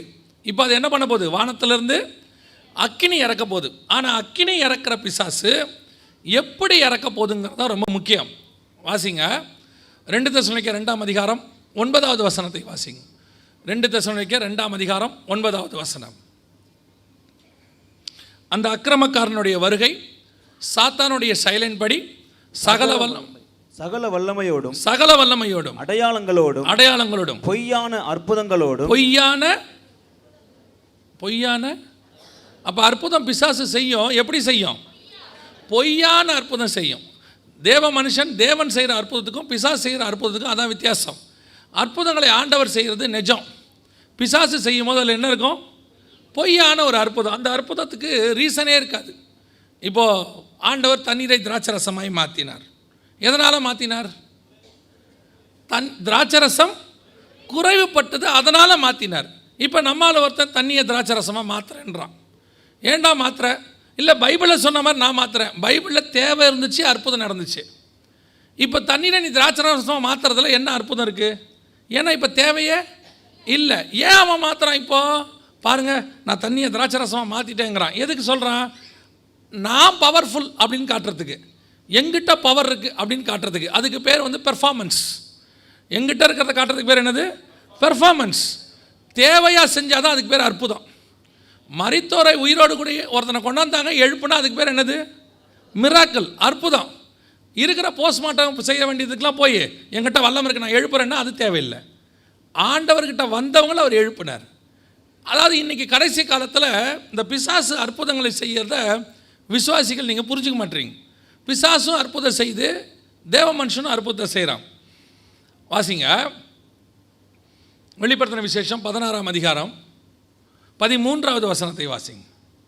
வெளிப்படுத்தல் 16:13. அப்பொழுது வலுசர்ப்பத்தின் வாயிலும் மிருகத்தின் வாயிலும் கள்ள தீர்க்கதரிசியின் வாயிலும் இருந்து தவளைகளுக்கு ஒப்பான 3 அசுத்த ஆவிகள் புறப்பட்டு வர கண்டேன். அவைகள் அற்புதங்களை செய்கிற பிசாசுகளின் ஆவிகள். யார் செய்வா அற்புதத்தை? பிசாசு செய்யும். கடைசி காலத்தில் செய்யும், இப்போ செய்யும். இப்போ நீங்கள் விசுவாசிகள் இந்த அற்புதங்களை வைத்து எதை டிசைட் பண்ணக்கூடாது? ஊழியத்தையோ ஊழியக்காரனையும் என்ன பண்ணக்கூடாது? டிசைட் பண்ணக்கூடாது. ஏன்னா உங்களை வஞ்சிக்கிறதுக்கே பிசாசு என்ன பண்ணும்? அற்புதத்தை செய்யும். தேவைக்கு செய்கிறதுக்கு பேர் தான் அற்புதம். திருப்பியும் சொல்கிறேன், பெர்ஃபார்ம் பண்ணக்கூடாது. சபையில் வந்து பெர்ஃபார்ம் பண்ணி காட்டுவான். பாருங்கள், இப்பொழுது உங்களுடைய பர்ஸில் பணம் வருகிறது. எதுக்கு பணம்? நான் கேட்கறது புரியுதா? ஏசுநாதர்கிட்டே காசு இல்லை அப்பா வாங்கிறதுக்கு. அவர் என்ன பண்ணியிருக்கணும்? 200 வெள்ளி பணம் ஆகும்னு சொன்ன உடனே என்ன பண்ணியிருக்கணும்? கையை பாக்கெட்டுக்குள் விடு, மீண்டும் எடு. எவ்வளோ வந்தது? 200 வெள்ளி பணம். போய் அப்பா வாங்கிட்டு வா. அதானே சொல்லணும். புரியுதா உங்களுக்கு? ஏசுநாதரே அதை செய்யல பாருங்கள். அவர் அப்பம் தேவைப்பட்டோன்னே என்ன பண்ணுறாரு? அப்பத்தை மல்டிப்ளை பண்ணுறாரு. ஸ்தோத்திரம் பண்ணி அதை பிட்டு. இன்றைக்கி கடைசி காலத்தில் உன் பர்ஸில் பணம் வருது. ஒருத்தர் வந்து சாட்சி வேற சொல்கிறான், என்னுடைய அக்கௌண்ட்டில் பணம் வந்து விட்டது பாருங்கள், இந்த அக்கௌண்ட்டை நான் க்ளோஸ் பண்ணி 3 மாதம் ஆச்சுன்றான். க்ளோஸ் பண்ண அக்கௌண்ட்டில் பணம் வந்ததாகவே இருக்கட்டுமே, எப்படி எடுப்ப? அதான் அக்கௌண்ட்டை க்ளோஸ் பண்ணியாச்சு. ஏன்னா பொய் சொல்கிறதுக்கு ஒரு அளவு வேண்டாம். புரியுதா உங்களுக்கு? கடைசி காலத்தில் உங்களை ஏமாத்து. நீங்களும் என்ன பண்ணுறீங்க? பர்ஸை திறந்து பார்க்குறீங்க, ஏதாவது வந்திருக்குமா? அதெல்லாம் வராது. எப்படி வரும்? யோசிச்சு பாருங்கள். உங்கள் பல் தங்கமாய் மாறுகிறது. மாறினா என்ன ஆகும்? வாயை திறந்துட்டு நீங்கள் ட்ரெயினில் தூங்க முடியாது, தட்டி எடுத்துகிட்டு போயிடுவான். நீங்கள் யோசிச்சு பாருங்கள், பல்லு தங்கமாக மாறிடுச்சு, உங்களுக்கு மெல்ற ஆசை வருமா? எதையாவது வாயில் போட்டு மெல்ற ஆசை வருமா? தங்கம் கரைஞ்சிடும்னு ஆன்னு திறந்துட்டே தான் உட்காந்துருப்பீங்க. ஏமாத்திரம் இருக்கிற வரைக்கும், நீங்கள் ஏமாறுறவ இருக்கிற வரைக்கும் ஏமாத்திரம் இருந்துகிட்டே தான் என்ன செய்வான். அற்புதங்கள் உங்கள் தேவைக்கு தான். உன் தேவையை கர்த்தன் கண்டிப்பாக நிறைவேற்றுவார். உனக்கு தரித்திரம் இருக்குது, இல்லை குறைவு இருக்குது, பணம் இல்லையா, கர்த்தர் உன்னை ஆசீர்வதிப்பார். ஆனால் அதில் ஒரு ப்ரொசீஜர் இருக்கும். உன் வியாபாரத்தை ஆசீர்வதித்து, கையின் பிரயாசத்தை ஆசீர்வதித்து கர்த்தர் கொடுப்பார். உனக்கு கொண்டாந்து பணத்தை கொடுக்க மாட்டார். கர்த்தர் பணத்தை கொடுத்து, அதுவும் பணத்தை கொடுக்கறதுனால யாராவது ஒருத்தர் வழியை தான் கொண்டாந்து கொடுப்பாரு. மிராக்கிள் மணி வராது. வந்தால் என்ன ஆகும்? கர்த்தர் நோட் அடிக்கணும். கர்த்தர் நோட் அடித்தா என்ன ஆகும்? அதுக்கு பேர் கள்ள நோட்டு. ரிசர்வ் பேங்க் ஆஃப் இந்தியான்னு போட்டு ஏசு அடிச்சார்னா அதுக்கு பேர் என்னது? கொஞ்சம் யோசிக்க வேண்டாமா? நீங்களும் இருக்கீங்க பாருங்கள். நான் தான் எப்பவும் சொல்லுவேன், ஒரு ஊழியக்காரன் தப்பாக போகிறதுக்கு மேஜர் காரணம் யார்? விசுவாசி. சும்மா இருக்கிற ஊழியக்காரன்ட்ட போய் தீர்க்கதரிசிகிட்ட போய் அவனை போய் நீங்கள் சீன்றது. ஆண்டவர் என்னை பற்றி என்ன சொல்கிறாரு, உன்னை பற்றி அதுக்கு அந்த ஆள்கிட்ட சொல்லணும். உங்ககிட்டே சொல்லிட்டு போகிறாரு. நீங்களே ஜெபம் பண்ணுங்க, முழங்கால் போட்டு. அதுவும் என்ன சொல்லணுங்கிறத நீங்கள் முடிவு பண்ணிட்டு வேறு போயிருப்பீங்க. புரியுதா? அந்த ஊழியக்காரர் உண்மையாக சொன்னார்னா நீங்கள் தாங்க மாட்டீங்க. 22 வயசில் நீ ஏமாற்றிட்டு ஓடி வந்த ஒருத்தனுக்கு நீ காசு கொடுக்கணும் ஏமாற்றிட்டு இருக்கிற, அதெல்லாம் சொன்னால் ஒத்துப்பீங்களா? அதுவும் ஒத்துக்க மாட்டீங்க. நீங்கள் நினச்சதை அவர் சொல்லணும். நீங்கள் என்ன நினச்சிங்க? இன்னையோட மாமியார் சாகணும், அதெல்லாம் அவரும் சொல்வார். நீ நினைத்ததை கர்த்தர் நடப்பித்து கொடுப்பார். என்ன முடிவோட திரும்பி போறியா? இன்றைக்கி நைட்டு எப்படியும் ஆண்டவர் மாமியாரை போட்டு தள்ளிடுவார். கவனிங்க, அற்புத அடையாளங்கள் தேவைக்காக செய்யப்படுகிறது. அந்த ஆளுடைய தேவையை கர்த்தர் பார்க்குறாரு. அந்த குழந்தை செத்து போச்சா போய் ஆண்டவர் எழுப்புறாரு. அதனால் போகிற இடத்துலலாம் ஹாஸ்பிட்டலில் போய் எல்லோரும் வாங்க நான் உன்னை எழுப்புறேன் ஆண்டவர் சொல்லலை. எவன் தேடி வருகிறானோ அவனுக்கு கர்த்தர் அற்புதத்தை செய்கிறார். அல்லேலூயா. உங்களுக்கும் அற்புதங்களை செய்வார். நான் இன்னும் ஒரு படி மேலே போய் சொல்கிறேன், நீங்கள் எல்லாம் அற்புதங்களை பெறுகிற ஜனங்கள் அல்ல, அற்புதங்களை செய்கிற ஜனங்கள். ஏன்னா விசுவாசிக்கிறவர்களால் நடக்கிற அடையாளங்கள் ஆவன. நீங்களாம் விசுவாசியாகி எத்தனை வருஷம் ஆச்சு? இதில் உங்களுக்கு ஒரு பெரிய சந்தோஷம் இருக்கா இல்லையா? நான் குட் சமாரிட்டனில் 10 வருஷம் விசுவாசி. நான் சபை கட்டும் போதே சில ஆள்லாம் சொல்லுவாங்க, பாஸ்டர் அஸ்திவாரம் போடும் போதே நான் கூட இருந்தல்ல. அற்புதம் செய்யணுமா இல்லையா? அதில் ஒரு பெருமை இருக்குல்ல. பாஸ்டர் கூடவே தான் இருப்பேன், பாஸ்டர் அற்புதம் செய்கிறார், நீ செய்யணுமா இல்லையா? உடனே டவருக்கு எழுதுறது, எனக்கு ஒரு நீங்கள் ஜெபம் பண்ணுங்கள். நான் என்ன சொல்கிறேன், நீங்கள் எழுதுறது அதெல்லாம் வேறு விஷயம், ஜெப உதவி நாடுறது ரெண்டாவது. முதல்ல நீங்கள் ரெடி ஆகுங்க. எப்போ பார்த்தாலும் எத்தனை நாள் நீங்கள் அற்புதத்தை பெறுகிறவர்களாகவே இருப்பீர்கள்? அற்புதங்களை செய்கிறவர்களாய் மாறுங்கள். உங்கள் ஏரியாவுக்கு நீ தான் எவாஞ்சலிஸ்ட், உன் ஏரியாவுக்கு நீ தான் ஹீலிங் பண்ணக்கூடிய ஆள். கர்த்தர் உன்னைத்தான் அதுக்கு அங்கே வச்சிருக்கிறார். நீங்கள் இன்னும் ரெடி ஆகாமல் தீர்க்கதரிசி வந்துட்டான்னு தெரிஞ்சால் போதும், மண்டையை கொண்டு போய் முன்னாடி நிட்டுறது. அப்படியே என்ன ஏதாவது சொல்லுங்கள். என்ன ஏதாவது சொல்கிறது? இலங்கையில் விலைவாசி ஏறிடுச்சு ஸ்தோத்திரம் அப்படின்னா பரவாயில்லையா? என்ன எதையாவது சொல்கிறது? கவனிச்சு கொள்ளுங்கள் விசுவாசிகள். அற்புதங்கள் என்பது உன்னுடைய வாழ்க்கைக்கு தேவைக்காக செய்யப்படுவது. அந்த தேவை வரும்போது கர்த்தரே உனக்கு வந்து செய்வார்.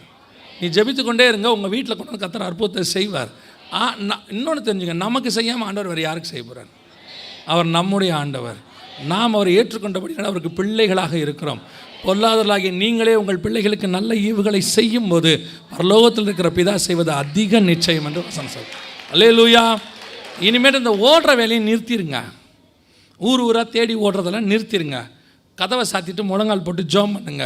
உங்கள் வீடு அற்புத ஸ்தலமாய் மாறும். கர்த்தர் உன்னையே அப்படி மாற்ற வல்லமையுள்ளவராக இருக்கிறார். அல்லேலூயா. விசுவாச அறிக்கை பண்ணுங்க, கர்த்தர் என்னை பயன்படுத்துவார்னு. கர்த்தர் உங்களை கண்டிப்பாக பயன்படுத்துவார். அல்லேலூயா. அப்படின்னா என்ன ஆச்சு? பிசாசுகள் இப்போ கடைசி காலத்தில் என்ன பண்ண போகுது இல்லை, பண்ண ஆரம்பிச்சிருச்சு. அநேக பிசாசுகள் செய்ய ஆரம்பிச்சிருச்சு.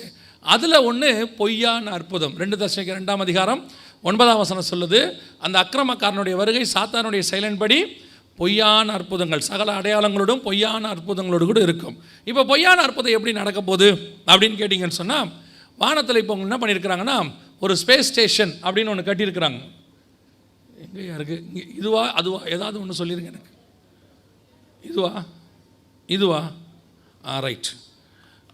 கவனிங்க, ஸ்பேஸ் ஸ்டேஷன் ஒன்று கட்டியிருக்கிறாங்க. ஐஎஸ்எஸ்னு பேர், இன்டர்நேஷ்னல் ஸ்பேஸ் ஸ்டேஷன்னு பேர். இது நம்ம வானத்தில் இருக்குது. இதை ஏன் உண்டாக்கியிருக்கிறாங்கன்னு அவங்க ஒரு காரணம் சொல்கிறாங்க. சரியா? அவங்க சொல்கிற காரணம்லாம் சும்மா. நீங்கள் என்னங்க அவன் இத்தனை 1000 கோடி ரூபா போட்டு கட்டியிருக்கிறான், நீங்களாம் சும்மானு ஒரே வார்த்தையில் சொல்லிட்டீங்க. இந்த பைபிள் படிக்கிறீங்களே, இது ரொம்ப மகத்துவமானது. இது சொல்கிறது மட்டும்தான் நடக்கும். இதை தாண்டி வேறு ஒன்றும் நடக்கவே நடக்காது. 1960களில் நிலாவுக்கு ராக்கெட் விட்டாங்க. உங்கள் எல்லாருக்கும் தெரியும், ஸ்பேஸ் ஷட்டல் அப்போலோன்னு ஒன்று விட்டாங்க.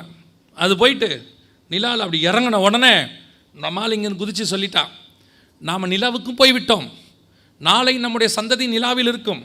இதை நம்பி ஒருத்தர் பாட்டு வேற பாடிட்டார். வானில் நிலவும் நிலவில் நாளை பள்ளிக்கூடம் நடக்கும்லாம் பாடிட்டார். எல்லாம் போய் நம்மளாம் அங்கே படிக்க போகிறோன்ட்டான்.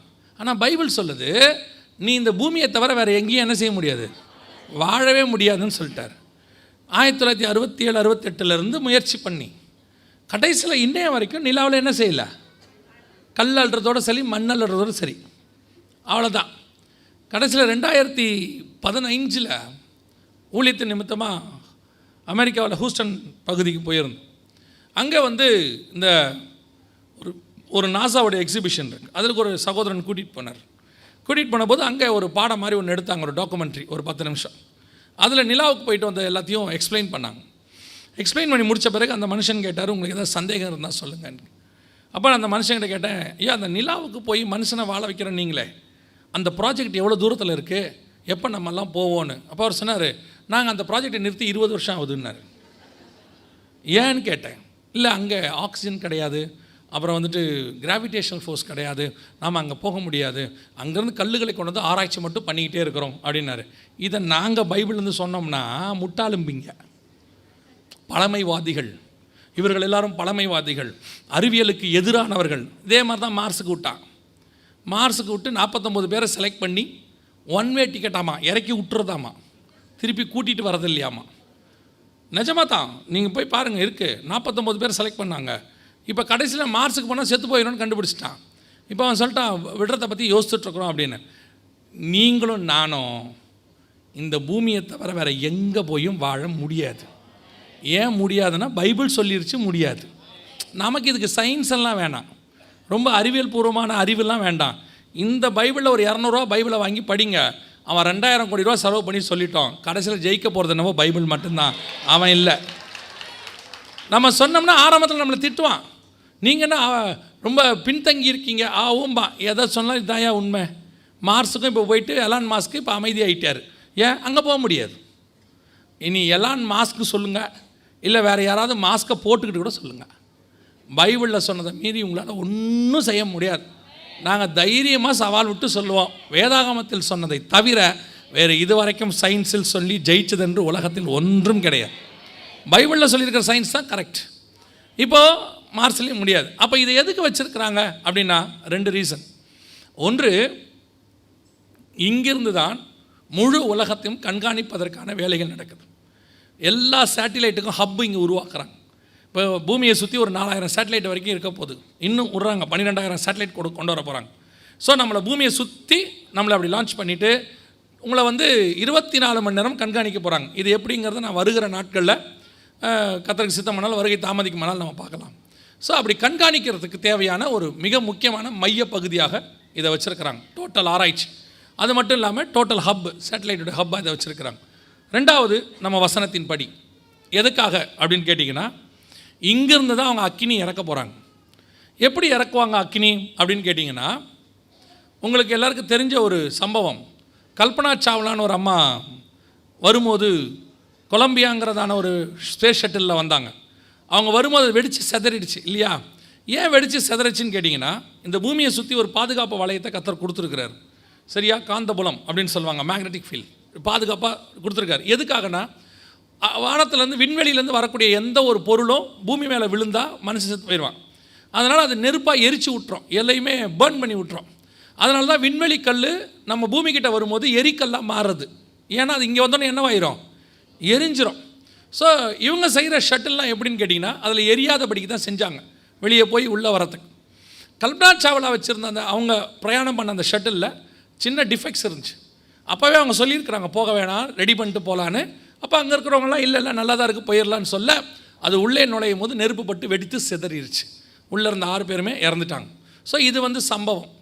அப்போ நமக்கு இதிலேருந்து ஒன்று தெரியணும், பூமியை சுற்றியும் எரியாத எந்த பொருள் உள்ளே வந்தாலும் தானாக என்ன செய்யும், எரிய தொடங்கும். விண்வெளிக்கல் உள்ளே வந்தால் எரிக்கல்லாக மாறும், ஆஸ்ட்ராய்ட் மெட்ராய்டாக மாறும். இதான் வந்து நமக்கு சொல்லியிருக்கிறாங்க நம்ம சயின்ஸ் படி. இப்போது இவங்க என்ன பண்ண போகிறாங்கன்னா, இங்கேருந்து கண்ணுக்கு தெரியாத ஒரு ரசாயன வாயு, காற்று ஏதாவது ஒன்று இங்கே அனுப்பும்போது அது நம்ம கண்ணுக்கு தெரியாது, ஆனால் நேராக பூமிக்குள்ளே நுழையும் போது தானாகவே என்ன செய்யும், தீப்பற்றிக்கொள்ளும். உங்கள் வீட்டில் கேஸ் சிலிண்டர் இருக்குது இல்லையா? கேஸ் சிலிண்டர் இருக்குது, லீக் ஆகுதுங்கிறத எப்படி கண்டுபிடிக்கிறீங்க?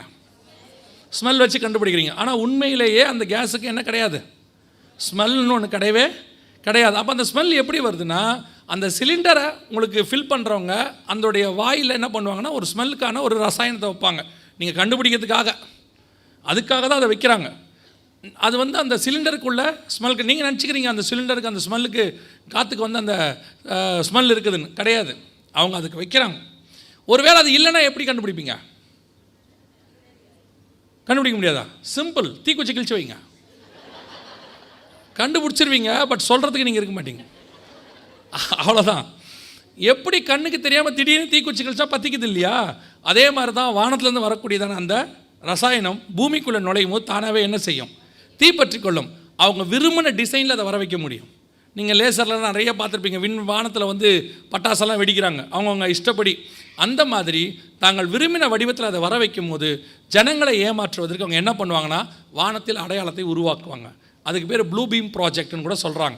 வானத்தில் அவங்க இஷ்டப்படி இயேசுநாதர் முகத்தை வர வைக்கலாம், மரியாள் முகத்தை வர வைக்கலாம், எதை வேணாலும் வர வைக்கலாம் வானத்தில் இப்போது லேசரில். அந்த மாதிரி தான் இது ஒரு சிஸ்டம், ஒரு மெத்தட். இதை கொண்டு வரதுக்கு எல்லாம் ரெடியாக இருக்கிறது. ஸோ வானத்திலிருந்து அக்கினி இறங்குவதற்கான எல்லாம் இப்போ என்ன இருக்குது? ரெடியாக இருக்குது. கடைசி வருகைக்கு பின்னாடி ஜனங்களை மோசம் போக்குவதற்கு வானத்தில் இப்படி ஒரு அடையாளம் வரும்போது பெரும்பான்மையான ஜனங்கள் அதை ஏற்றுக்கொள்வார்கள். குறிப்பாக யூதர்கள் அதை என்ன செய்வாங்க? ஏன்னா யூதர்கள் எதை தேடுவாங்கன்னா அடையாளங்களை தேடுவார்கள். கிரேக்கர்கள் ஞானத்தை தேடுகிறார்கள், யூதர்கள் அடையாளங்களை தேடுவார்கள். இப்போ இந்த அடையாளம் வானத்திலேருந்து அக்கினி இறங்கும் போது பெரும்பான்மையான யூதர்கள் என்ன சொல்லுவான்? நம்ம பைபிளில் சொன்ன மாதிரியே என்ன செஞ்சுருக்கு? நடந்திருக்குது. அப்போ இவன் வானத்தை அக்கினி இறக்குறவன் யாரை கடவுள்னு சொல்கிறானோ அவன் தான் கடவுள். பைபிள் அப்படி தான் இருக்குது. எலியா அக்கினி இறக்கிட்டு கர்த்தரே தேவன் என்று சொன்னார், ஜனங்களும் கர்த்தரே தேவன் என்று சொன்னார்கள். அக்கினியை இறக்குறவன் யாரை கடவுள்னு சொல்கிறானோ அவர் தான் கடவுள். ஆனால் இந்த தடவை அக்கினி இறக்க போகிறவன் தன்னைத்தான் கடவுள் என்று சொல்லுவான். தானியேல் தீர்க்கதரிசன புத்தகம் 11ஆம் அதிகாரம் 37வது வசனத்தை வாசிங்கள். தானியேல் 11:37. தானியேல் பழைய ஏற்பாட்டில் இருக்கும் பாருங்க. அவன் தன் பிதாக்களின் தேவர்களை மதியாமலும் ஸ்திரீகளின் சிநேகத்தையும் எந்த தேவனையும் மதியாமலும் எல்லாவற்றிற்கும் தன்னை பெரியவனாக்கி, எல்லாவற்றுக்கும் தன்னை பெரியவனாக்கி, எல்லாத்துக்கும் மேலாக தன்னை பெரியவனாக்கி, அரண்களின் தேவனை தன் ஸ்தானத்திலே கனம் பண்ணி, தான் வந்து எல்லாரோட பெரிய கடவுள், நான் தான் இருக்கிறதுலே பெரிய கடவுள்னு சொல்லுவானாமா. அப்படி அக்கினி இறக்குறவன் சொல்ல போகிறான். இப்போது அக்கினி இறக்குவதற்கு எல்லாம் ரெடியாக இருக்கிறது. பொய்யான அற்புதங்களை செய்ய போகிறார்கள். ஆனால் இதையெல்லாம் கர்த்தர் நடந்த பிறகு என்ன பண்ணுவாராம் தெரியுமா? வானத்திலிருந்து விழ பண்ணுவார்னு இருக்குது. ஓபதியாவின் புஸ்தகம் 4வது வசனம் சொல்லுது, நீ கழுகை போல உயரத்தில் போய் உன் கூட்டை கட்டினாலும், நட்சத்திரங்களுக்கு நடுவே நீ கூடு கட்டினாலும் உன்னை அங்கே இருந்து விழ பண்ணுவேன் என்று கர்த்தர் சொல்கிறார். ஓபதியா 4ல் ஆண்டவர் வானத்துக்கு ஏறி கழுகை போல நீ நட்சத்திரங்களுக்கு நடுவே உன் கூட்டை கட்டினாலும் உன்னை அங்கிருந்து விழ தள்ளுவேன். இப்போ இவங்க கூட்டு கட்டிட்டாங்க, வானத்தில் போய் நட்சத்திரங்களுக்கு நடுவே சேட்டிலைட் கட்டியாச்சு. இப்போ கர்த்தர் அதை கீழே தள்ள போகிறார். எத்தனை ஆயிரம் வருஷத்துக்கு முன்னாடி சொல்கிறார் பாருங்க, வானத்துக்கு ஏறி நீ நட்சத்திரங்களுக்கு நடுவே கூடு கட்டினான்றார். யாராவது செய்ய முடியுமா? வாய்ப்பு இருக்குமா? அன்னைக்கு மலைக்கு மேலேயே உயரமாக ஏற முடியாது அன்னைக்கு உள்ளது. ஆனால் இன்னைக்கு நட்சத்திரங்களுக்கு நடுவே கூடு கட்டியாச்சு. கர்த்தர் அன்னைக்கு சொல்கிறார், 2000 வருஷத்துக்கு முன்னாடி, 2500 வருஷத்துக்கு முன்னாடி சொல்கிறாரு ஓபதியா புஸ்தகத்தில், நீ மேலே ஏறி கூடு கட்டுவேன், கட்டினாலும் உன்னை என்ன பண்ணுவேன்? அங்கேருந்து கீழே தள்ளுவேங்கிறாரு. இப்போ மனுஷன் கட்டிட்டான். கர்த்தர் எதை செய்யக்கூடாதுங்கிறாரோ செஞ்சிட்டான். கர்த்தர் தான் சொன்னதை செய்வார். நீங்கள் காணும்படி சேட்டிலைட்ஸ் எல்லாம் ஒரு நாள் கீழே விழும். ஒரு நாள் இந்த ISS என்று சொல்லக்கூடிய ஸ்பேஸ் ஸ்டேஷனும் கீழே விழும். கர்த்தர் சொன்ன காரியங்கள் ஒன்றும் வீணாய் போகாது. அவர் சொன்ன தீர்க்க தரிசனங்களெல்லாம் துல்லியமாய் நிறைவேறும். அல்லேலூயா. இந்த சேட்டிலைட்ஸு, நீங்கள் பார்க்கக்கூடியதான ரேடியோ ஃப்ரீக்வன்சி, மனுஷனை கட்டுப்படுத்தக்கூடியதான டெக்னாலஜி எல்லாம் ஒரு நாள் செயலிழந்து போகும். செயலிழக்கிற இடத்துக்கு அது வந்துருச்சு. இவங்க ஏன்னா உச்சத்துக்கு போயிட்டாங்க, மனுஷனை 24 ஹவர்ஸ் கண்காணிக்கிற இடத்துக்கு வந்துட்டாங்க. ஒரு நாள் கர்த்தர் இதை எல்லாவற்றையும் அவமாக்கி போடுவார். அதற்கு அடையாளமாக இது கீழே விழுகிறதை நீங்கள் காண்பீர்கள். வருகை தாமதித்தால், ஒருவேளை வருகையில் நம்ம போயிட்டோம்னா அதுக்கு பின்னாடி விழும், ஆனால் கண்டிப்பாக விழும். கர்த்தர் சொன்ன தீர்க்கதரிசன புஸ்தகம் உபதியா புஸ்தகம் 4ஆம் வசனம் 100% ஆம் என்றும் ஆமீன் என்றும் நிறைவேறும். அல்லேலூயா. இன்னும் ஒரு விஷயத்தை வாசிங்க. அடுத்து வெளிப்படுத்தின விசேஷம் 13ஆம் அதிகாரம் 15வது வசனத்தை வாசிங்க. மேலும் அம்மிருகத்தின் சொரூபம் பேசத்தக்கதாகவும் மிருகத்தின் சொரூபத்தை வணங்காத யாவரையும் கொலை செய்யத்தக்கதாகவும் மிருகத்தின் சொரூபத்திற்கு ஆவியை கொடுக்கும்படி அதற்கு சத்துவம் கொடுக்கப்பட்டது. இந்த வசனம் பார்த்தீங்களா? நல்லா கவனிங்க. மேலும் மிருகத்தின் சொரூபம்னா சிலை, ரூபம்னா நம்ம, சொரூபம்னா நம்மளை மாதிரி செஞ்சால் அதுக்கு பேர் சொரூபம், சிலைன்னு பேர். மேலும் மிருகத்தின் சொரூபம் பேசத்தக்கதாகவும். சிலை பேசுமா? பைபிளில் இது வரைக்கும் சொல்லி எந்த சிலையும் என்ன செஞ்சதில்லை, பேசினதில்லை, சிலை பேசினதாக நமக்கு ரெக்கார்டே கிடையாது. ஆனால் வசனம் சொல்லுது சிலை பேசும். கவனிங்க, நம்ம ஆண்டவர் தான் சொல்கிறாரு, யாத்ராகமத்தில்னு சொல்லிக்கிட்டே வருவார், சிலை பார்க்காது பேசாது, அது கண்ணிருந்தும் காணாது, மூக்கு இருந்தும் நுகராது, வாயிருந்தும் பேசாது, அதை நாம தான் சுமக்கணும், எல்லாம் ஆண்டவர் சொல்லிக்கிட்டே வர்றார். ஆனால் அதே ஆண்டவர் தான் வெளிப்படுத்தல் 13:15 சொல்கிறாரு, மேலும் மிருகத்தின் சொரூபம் பேசத்தக்கதாகவும் அப்படின்னு சொல்கிறார். அப்போ சிலை, அந்த வசனத்தில் 3 விஷயத்தை ஆண்டவர் சொல்கிறார். ஒன்று, மேலும் மிருகத்தின் சொரூபம் பேசத்தக்கதாகவும், தன்னை வணங்காத யாவரையும், ரெண்டாவது கொலை செய்கிறது, மூணாவது அதற்கு ஆவியை கொடுக்கும்படி அதற்கு சத்துவம் கொடுக்கப்பட்டது. ஃபஸ்ட்டு சிலை பார்க்கும், பேசும், தன்னை வணங்காதவங்கள கொலை செய்யும், மூணாவது சுயமாக சிந்திக்கும். சிலை தன்னை வணங்காத யாவரையும் கொலை செய்யத்தக்கதாக அதற்கு ஆவியை கொடுக்கும்படி சத்துவம் கொடுக்கப்பட்டது. அப்போ இந்த வசனம் பத்ம தீவில் யோவானுக்கு 2000 வருஷத்துக்கு முன்னாடி ஆண்டவர் சொல்கிறார். அன்னைக்கு இந்த வசனம் சொல்லும் போது சிலை பேசுமானா ஒருத்தர் கூட நம்ப மாட்டாங்க. ஆனால் இன்றைக்கி சிலை பேசும். எப்படி பேசும்? இது வரைக்கும் சிலையை நீங்கள் பல மெட்டல்ஸில் பார்த்துருக்கீங்க. அதாவது தங்கத்தில், வெள்ளியில், வைடூரியத்தில், ஐம்பொன்னில், களிமண்ணில், இரும்பில், எல்லாத்துலேயும் பார்த்துருக்குறீங்க. இது பாருங்கள், இது ஒரு சிலை, இது சிலிக்கான் சிலை. இது ரெண்டில் எது சிலை தெரியுமா? 2 பேர் நிற்கிறாங்களா, அந்த ரெட் கலர் தான் சிலை. அதாவது இதை நம்ம ரோபோட் அப்படின்னு சொல்கிறோம், இயந்திர மனிதன் அப்படின்னு சொல்கிறோம். ஆனால் அந்த இயந்திர மனிதனுடைய ஆரம்ப நிலை வேறு, இன்றைக்கி இருக்கிற நிலைமை வேறு. இயந்திர மனிதன் பார்க்குறதுக்கு அப்படி வேலைக்கார மாதிரி அப்படி நம்ம சொல்கிறதெல்லாம் செய்கிறோம் அப்படின்ற மாதிரி தான் சொல்லிகிட்டு இருந்தோம். இன்றைக்கி பார்த்தீங்கன்னு சொன்னால் அதுக்கு மேலே போட்டிருக்கிறது எல்லாமே சிலிக்கான் சிலை. அதுக்கு பேர் மேலே போட்டிருக்கிறதுலாம் தோல், சிலிக்கான் தோல். அது பார்க்கும், பேசும், கேட்குற கேள்விக்கெல்லாம் பதில் சொல்லும்.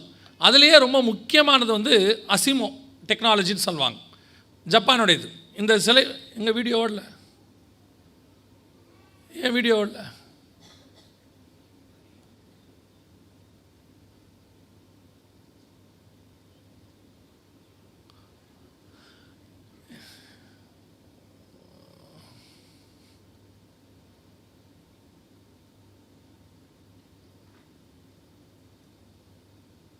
இல்லையா? எந்த வீடியோ ஓடல பாருங்கள். ஃபுல் ஸ்கேப் வைங்க பார்ப்போம்.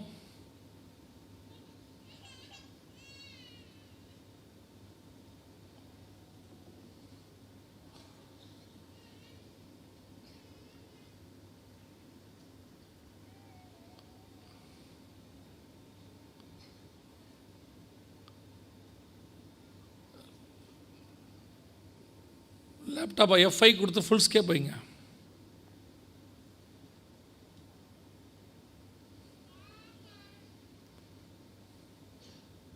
சரி, கவனிங்க. அப்போது இப்போ அந்த வீடியோ ஓடிச்சுன்னா தெரியும், அது அசிமோ டெக்னாலஜி அப்படின்னு பேர். அது பேசும், கேட்குற கேள்விக்கு பதில் சொல்லும். யார் பேசுகிறாரோ அவரை பார்த்து பேசும். இப்போ நீங்கள் பேசினா உங்களை பார்த்து பேசும், இங்கே இருக்கிறவர் பேசுனா திரும்பி அவரை பார்த்து பேசும். அதுக்கு பேர் ஆரம்பத்தில் வந்தது, அதுக்கு பேர் அசிமோ டெக்னாலஜின்னு பேர். இந்த டெக்னாலஜியை பேஸ் பண்ணி தான் இப்போது கேரளாவில் அசிமோ ரோபோட் கொண்டாந்துருக்கிறாங்க. இராணுவ இதில் போலீஸ்லலாம் கொண்டாந்துருக்கிறாங்க. இப்போது பைபிள் சொன்னபடி சிலை பார்க்க ஆரம்பித்து விட்டது, பேச ஆரம்பித்து விட்டது. இந்த சிலையை இப்போ நம்ம எந்த ரூபத்துலேயும் செய்யலாம், யார் மாதிரியும் செய்யலாம். இப்போவே நான் சொல்கிறது ஒரு 3 நாளைக்கு முன்னாடி உள்ள ஒரு செய்தி. கொரியாவில் இதுக்கு ஒரு ஃபேக்ட்ரியே இருக்குது. அந்த ஃபேக்ட்ரியில் ஒரு நாளைக்கு எத்தனையோ ரோபோட்ஸ்கள் செஞ்சு கொடுக்குறாங்க, உலகளாவிய வேலைக்காரர்களுக்கு பதிலாக. இப்போ இந்த வேலைக்காரங்க இருக்கிற இடத்துல 3rd லெவல் 4th லெவல் இருக்கிற இடத்துல இருக்க மனுஷங்களுக்கு பதிலாக முழுக்க ரோபோட் கொண்டு வந்துகிட்டே இருக்கிறாங்க எல்லா இடத்திலும். பைபிள் சொன்ன முதலாவது தீர்க்க தரிசன வசனம், அந்த வசனத்தில் உள்ள முதல் பகுதி சிலை பார்க்குமாம், பேசுமாம். 2வது தன்னை வணங்காத யாவரையும் கொலை செய்யத்தக்கதாக. இப்போ என்ன பண்ணியிருக்கிறாங்க கேட்டிங்கன்னா, இந்த ரோபோட்டை இந்த மாதிரி ரோபோகாப், அதாவது என்னையாச்சு லேப்டாப்பில் ஓடுதா?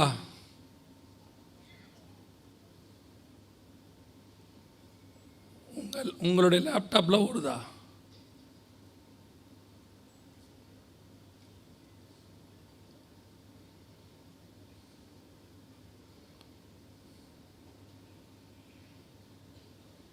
வீடியோ செக் பண்ணிங்களா?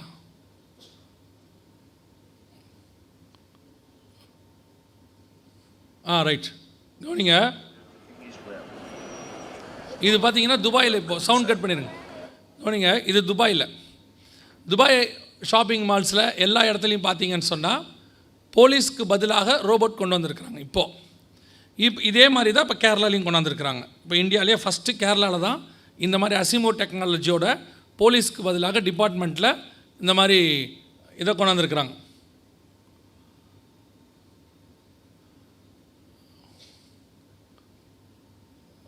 மாற்றுங்க ஸ்லைடை, அடுத்த ஸ்லைடுக்கு வாங்க.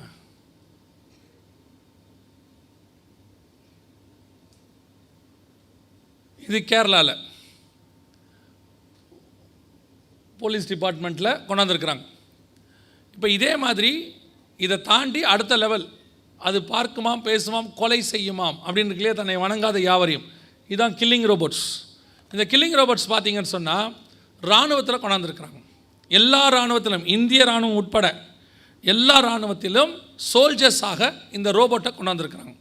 இதோட ஸ்பெஷாலிட்டி என்னன்னு கேட்டிங்கன்னா, இது எதிரி நாட்டு சோல்ஜர்ஸை மட்டும்தான் கொள்ளும். அந்த அளவுக்கு இது ஏஐ டெக்னாலஜின்னுவாங்க, ஆர்டிஃபிஷியல் இன்டெலிஜென்ஸ் அப்படிம்பாங்க. அது என்னன்னு உங்களுக்கு அடுத்து சொல்கிறேன். அதான் 3வது பாயிண்ட். இப்போது கொலை செய்கிற ரோபோட் வந்துருச்சு. இப்போ பக்கத்தில் உள்ள அந்த நியூஸ் என்னன்னு கேட்டிங்கன்னா, ஜெர்மனியில் ஃபோக்ஸ்வேகன் கம்பெனியில் வேலை செஞ்சிட்டு இருக்கும் போது ஒரு ஒர்க்கரை ரோபோட் ஒர்க்கர் செவுத்தில் வச்சு கொன்னுருச்சு. இதான் உலகத்திலேயே ரோபோட் மனுஷனை கொலை பண்ண ஃபஸ்ட்டு எஃப்ஐஆர். இதான் ஃபஸ்ட்டு, அது அதோடைய நியூஸ். இது 2000 வருஷத்துக்கு முன்னாடி பைபிள் சொல்லுச்சு, சிலை பார்க்கும், பேசும், கொலை செய்யும். கொலை செஞ்சிருச்சு. எத்தனை துல்லியமான தீர்க்க தரிசனம் பாருங்கள். இதை பத்ம தீவில் உட்காந்துட்டு ஒரு கைதிக்கு கத்தர் காட்டுறார். படிப்பறிவில்லாத எங்களை கொண்டுன்றார் யோவான். படிப்பறிவில்லாதவருக்கு கத்தர் காட்டின டெக்னாலஜி அன்னைக்கு. நான் சொல்கிறேன், இதுக்கு பேர் தான் தீர்க்க தரிசனம். இப்படி சொல்கிறதுக்கு பேர் தான் புதிய ஏற்பாட்டில் என்னது? தீர்க்க தரிசனம். நீங்கள் இன்னும் பழைய ஏற்பாட்டு தீர்க்க தரிசன மெத்தட்லேயே இருக்கிறீங்க. ஆனால் புதிய ஏற்பாட்டு தீர்க்க தரிசன மெத்தடே வேறு. இப்போ புதிய ஏற்பாட்டை பொறுத்த வரைக்கும் இந்த மாதிரி காரியத்துக்கு பேர் தான் தீர்க்க தரிசனம். அவ்வளவு துல்லியமாக நம் கண்களுக்கு முன்பாக சிலை பார்க்க ஆரம்பித்து விட்டது, பேச ஆரம்பித்து விட்டது. இப்போ சோல்ஜர்ஸாக சேர்த்துட்டாங்க, கொலை செய்ய ஆரம்பிச்சிருச்சு. முதல் கொலை நடந்துருச்சு. அதை விட பெரிய ஆச்சரியம் என்னென்னு கேட்டிங்கன்னு சொன்னால், யூஎஸில் பார்த்தீங்கன்னு சொன்னால், எனக்கு இருக்குது உங்களுக்கு இல்லை,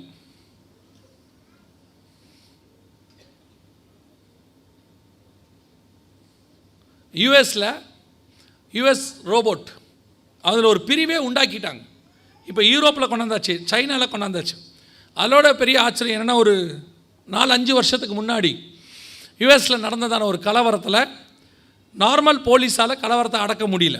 அதனால் என்ன பண்ணாங்கன்னா, ரோபோகாப் அப்படின்னு ஒரு பிரிவை இறக்கி மனுஷனை அடக்கிறதுக்கு ரோபோட்டை பயன்படுத்தினாங்க. ரோபோ போலீஸ், ரோபோகாப் அப்படின்னு சொல்லி. அது 3 நாளைக்குள்ளே எல்லா கலவரத்தையும் அடக்கி முடிச்சிருச்சு ஆல் ஓவர் த யூஎஸ். ஒரு பீரியடில் ரோபோட் மனுஷனுக்கு அடிமையாக வேலை செய்வதற்கு கண்டுபிடிக்கப்பட்டது.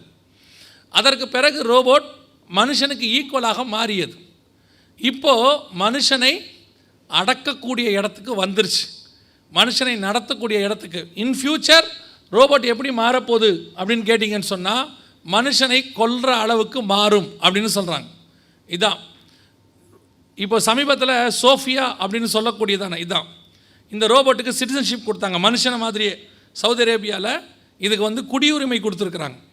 இது இப்போ இந்தியாவுக்கு வந்திருக்குது, சேலை கட்டி எல்லாமே வந்திருக்கு.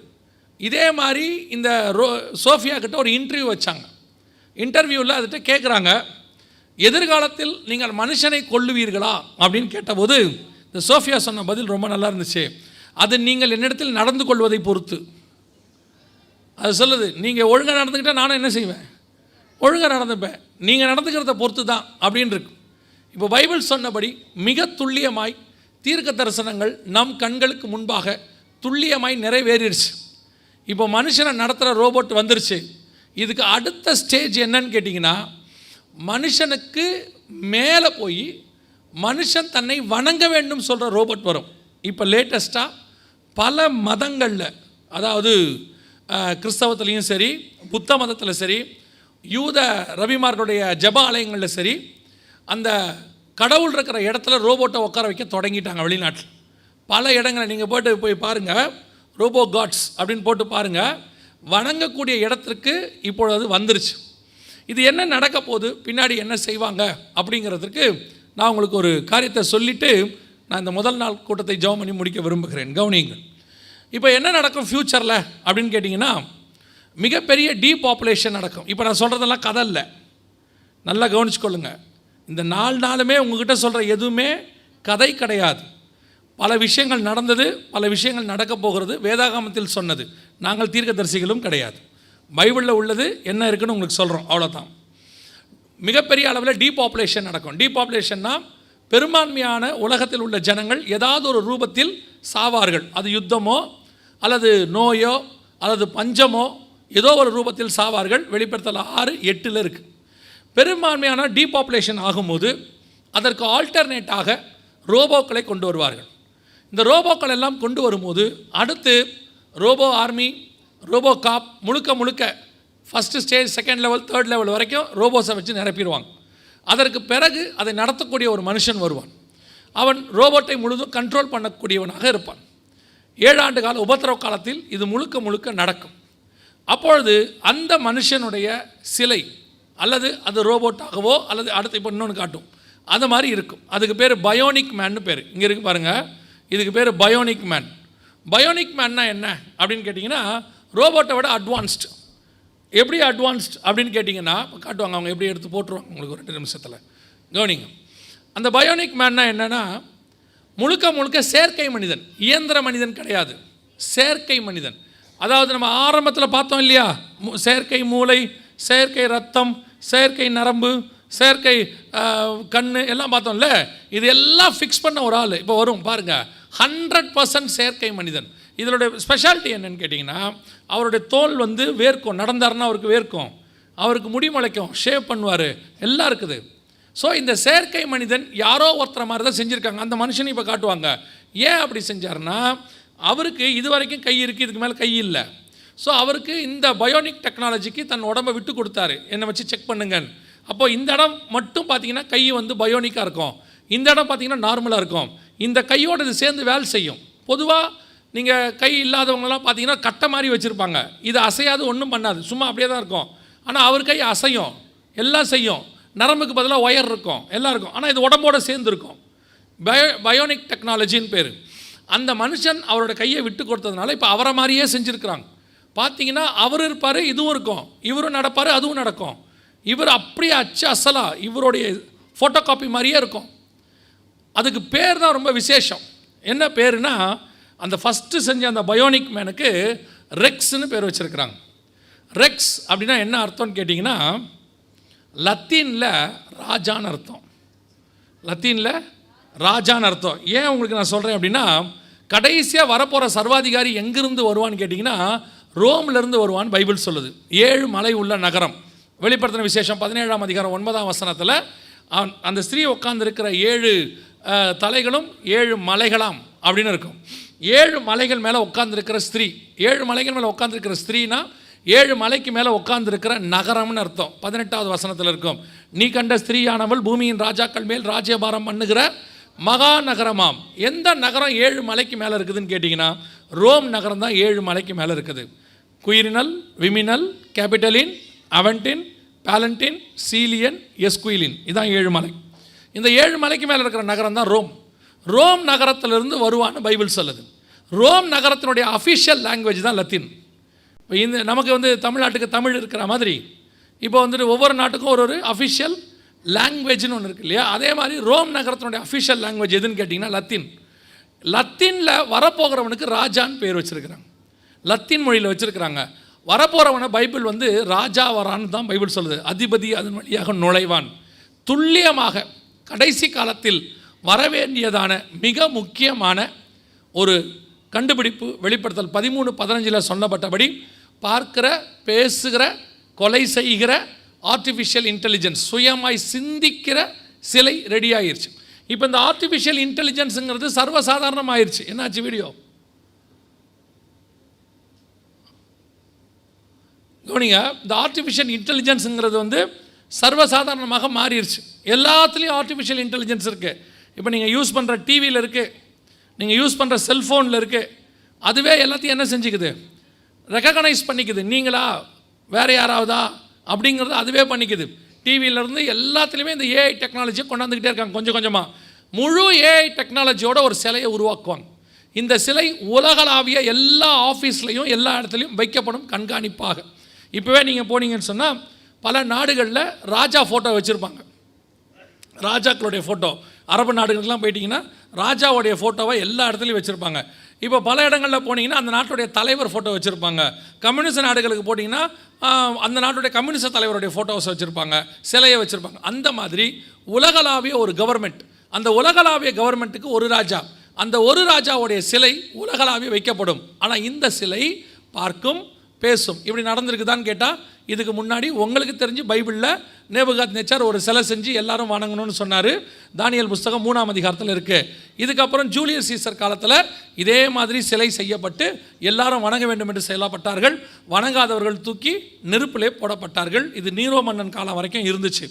இப்போவும் மீண்டும் சிலை வழிபாடு, அதாவது எல்லாரும் மனுஷனை சிலையாக்கி அந்த சிலையை வணங்க வேண்டும் என்று சொல்லுகிற காலம் நெருங்கிருச்சு. அதற்கான டெக்னாலஜி முழுக்க ஆயிடுச்சு. இப்போ இதிலேயே நீங்கள் நிறையா அட்வான்ஸ்டு இருக்குது. சவுண்டு கட் பண்ணிடுங்க. இப்போ பாருங்கள், ஒரு மனுஷன் வருவார் பாருங்கள், அவரை மாதிரி தான் அதை செஞ்சுருக்கிறாங்க. இப்போ இது முழுக்க முழுக்க பயோனிக் டெக்னாலஜி. இப்போ ஒருத்தர் வரார் பாருங்கள், அவருடைய கையை நீங்கள் நல்லா கவனிச்சு பாருங்கள். அவருடைய கை அந்த பயோனிக் கை, உடம்பு நார்மல். அவர் தான் அதை முதல்ல விட்டு கொடுத்தார் தன்னுடைய, அதை வரார் பாருங்கள், அவர் தான் முதல்ல தன் அந்த ஆராய்ச்சிக்கு விட்டு கொடுத்தார். அவருடைய கையை மட்டும் பாருங்கள், வேறு மாதிரி இருக்கும் பாருங்கள். அந்த கீழே இருக்க கை பார்த்திங்கன்னா வேறு மாதிரி இருக்கும். ஸோ இவரை மாதிரியே தான் அதை செஞ்சுருக்கிறாங்க. வருகிற காலத்தில் வரப்போகிற சர்வாதிகாரி மாதிரி ஒரு சிலை செய்வார்கள். செய்யப்படும் பொழுது முழுவதுமாக உலகளாவிய கண்காணிக்கிற, இப்போ இதை விட இன்னும் கொஞ்சம் அட்வான்ஸ்லாம் வந்துருச்சு. அதன்படி அந்த சர்வாதிகாரிக்கு தேவையான எல்லா டெக்னாலஜியும் ஒன் கனெக்ஷன், ஒன் வேர்ல்டு இல்லை ஒன் வெப்புன்னு சொல்லுவாங்க. ஒரு இடத்துலேருந்து எல்லாத்தையும் கண்காணிக்கிற மாதிரி இப்போது முழு உலகத்தையும் ஆக்கிக்கிட்டு இருக்கிறாங்க. எல்லாம் இப்போது ரெடியாகி விட்டது. ஸ்டாப் பண்ணிடுங்க. எல்லாம் இப்போது ரெடியாகி விட்டது. கர்த்தர் சொன்னபடி துல்லியமாய் எல்லா தீர்க்க தரிசனங்களும் நம் கண்களுக்கு முன்பாக நிறைவேறி விட்டது. இன்னும் நிறையா இருக்குது பைபிளில். இதே மாதிரி விஷயங்களை எடுத்துக்கிட்டே போனீங்கன்னா ஒவ்வொன்றா வந்துட்டுருக்கோம். பாருங்கள், வெளிப்படுத்தின விசேஷம் 11ஆம் அதிகாரம், வெளிப்படுத்தின விசேஷம் 11ஆம் அதிகாரம் 8வது வசனத்தை வாசிங்களேன். முடிக்கலாம். அவர்களுடைய உடல்கள் மகா நகரத்தின் விசாலமான வீதியிலே கிடக்கும். அந்த நகரம் சோதோம் என்றும் எகிப்து என்றும் ஞானார்த்தமாய் சொல்லப்படும். அதிலே நம்முடைய கர்த்தரும் சிலுவையிலே அறையப்பட்டார். தொடர்ந்து வாசிங்க. ஜனங்களிலும் கோத்திரங்களிலும் பாஷைக்காரரிலும் ஜாதிகளில் உள்ளவர்கள் அவர்களுடைய உடல்களை 3.5 நாள் வரைக்கும் பார்ப்பார்கள். போதும். இது 2000 வருஷத்துக்கு முன்னாடி பைபிளில் இருக்குது. இந்த வசனத்தை பாருங்களேன். எருசலேமில் ஒருத்தர் செத்துருப்பாங்க, 2 பேர், 2 சாட்சிகள். அவங்க செத்துருக்கிறத பூமியில் இருக்கிற எல்லாரும், சகல கோத்திரத்தால் ஜாதிகள் பாஷைக்காரர் அத்தனை பேரும் 3.5 நாள் வரைக்கும் காண்பார்கள்னு இருக்கு. இதே காரியம் 2000 வருஷத்துக்கு முன்னாடி சாத்தியமானு பாருங்கள். இந்த வசனம் கொடுக்கப்பட்ட போது இந்த விஷயம் சாத்தியமா? அன்னைக்கு எருசலேமில் ஒருத்தர் செத்தா உலகத்தில் இருக்கிற எல்லாரும் பார்க்க முடியுமா? இயேசு சிலுவையில் அறையப்பட்டார், உலகத்தில் இருக்கிற எல்லாரும் பார்த்தோமா? தோமா சொன்னார் நமக்கு, அவ்வளோதான். அங்கே இருந்தவங்க மட்டும் அவரை பார்த்தாங்க, அவ்வளோதான். ஆனால் இன்னைக்கு எருசலேமில் ஒருத்தர் செத்தா உலகத்தில் இருக்கிற எல்லாரும் என்ன செய்யலாம்? பார்க்க முடியும். இன்றைக்கி இருக்கக்கூடியதான தகவல் தொடர்பு, மீடியா, லைவ் அத்தனையும் அதில் இருக்குது. இந்த ஒரு வசனத்தில் இருக்குது. பூமியில் இருக்கிற அத்தனை பேரும் காண்பார்கள். இதை நம்ம ஒரு 150 வருஷத்துக்கு முன்னாடி சொன்னால் கூட இந்த வசனம் நடக்காதுன்றுவாங்க. 200 வருஷத்துக்கு முன்னாடி சொல்லியிருந்தாலும் இந்த வசனம் நடக்காது. இது பைபிள் எப்படி நடக்கும்? அங்கே செத்தா இங்கே எப்படி பார்ப்பாங்கன்னு கேட்பான். இப்போ பார்ப்பாங்க, உலகளாவிய பார்ப்பாங்க, அத்தனை பேரும் பார்ப்பாங்க, கையில் வச்சுக்கிட்டு பார்ப்பாங்க, எல்லாரும் பார்க்குறதுக்கு. அதுதான் நான் திருப்பியும் சொல்லுவேன், இன்றைக்கி இருக்கிற டெக்னாலஜியை வச்சுக்கிட்டு பைபிளை பார்க்காதீங்க. பைபிளில் சொன்னதை நிறைவேற்றுறதுக்கு தான் இன்றைக்கி உள்ள டெக்னாலஜியெல்லாம் இவ்வளோ ஆண்டவர் அனுமதி கொடுத்துருக்கிறார். இதெல்லாம் கர்த்தருடைய பார்வையில் 2000 வருஷத்துக்கு முன்னாடி. அதை விட இன்னும் அழகாக இருக்கும். தொடர்ந்து வாசிங்க பார்ப்போம். அடுத்த வசனம். என்ன அதுக்குள்ள அவர் எங்க அவரு இரண்டு தீர்க்கதரிசிகளும் பூமியின் குடிகளை வேதனைப்படுத்தினபடியால் வாசிங்க, அவர்கள் நிமித்தம் பூமியில் குடியிருக்கிறவர்கள் சந்தோஷப்பட்டு கலிகூர்ந்து ஒருவருக்கொருவர் வெகுமதிகளை அனுப்புவார்கள். ஒருவருக்கொருவர் எவ்வளோ நாளைக்குள்ள அடுத்து இருக்கு பாருங்க, வாசிங்க. 3.5 நாளைக்கு பின்பு. அப்போ இவ்வளவு எதுக்குள்ள அனுப்பியிருக்காங்க? ஒருவருக்கொருவர் வெகுமதி எத்தனை நாளைக்குள்ள அனுப்பியிருக்காங்க? இது சாத்தியமா? அன்னைக்கு இது சாத்தியமா? லெட்டர் போட்டால் வந்து சேர்றதுக்கு 15 நாள் ஆகும். பல லெட்டர் காணாமலே போயிடும். ஒரு ஆள் புறப்பட்டா வந்து சேர்றதுக்கு 6 மாதம் ஆகும். அன்றைக்கி கப்பலில் வர்றதுக்கு 3.5 நாளைக்குள்ளே வெகுமதிகள் அனுப்புவார்கள். இன்றைக்கி நீங்கள் பாருங்கள், ஆன்லைன்லேயே கிஃப்ட் என்ன பண்ணிடலாம், 3 days 2 daysக்குள்ளே அனுப்பிடலாம். பெரிய பெரிய கொரியர் அனுப்பக்கூடியதான ஷிப்மெண்ட்டில் போய் கேட்டு பாருங்கள், 3 working daysம்பாங்க. 3 working daysல அனுப்புகிறோம். எவ்வளவு துல்லியமாக இருக்குது பாருங்கள் பைபிள் வசனம். இதை விட என்ன டெக்னாலஜியோ உங்களுக்கு சொல்கிற புக்கு வேணும்? 2000 வருஷத்துக்கு முன்னாடி இப்படி ஒரு புக்கை உலகத்தில் நீங்கள் வேறு எங்கேயும் காட்டவும் முடியாது, பார்க்கவும் முடியாது. அப்படிப்பட்ட ஒரே ஒரு புத்தகம் பரிசுத்த வேதாகமம் மட்டும்தான். படிக்கிற உங்ககிட்டையும் எங்கிட்டையும் மட்டும்தான் பிரச்சனை இருக்குது. பைபிளில் பிரச்சனையே கிடையாது.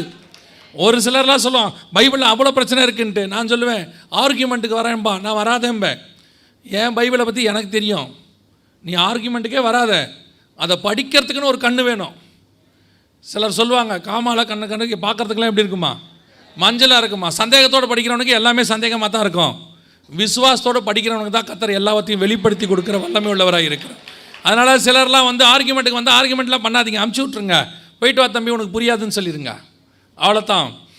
இப்படிப்பட்ட ஒரு புஸ்தகத்தை, இப்படிப்பட்ட ஒரு தேவனை நீங்கள் வேறு எங்கேயும் பார்க்கவே முடியாது.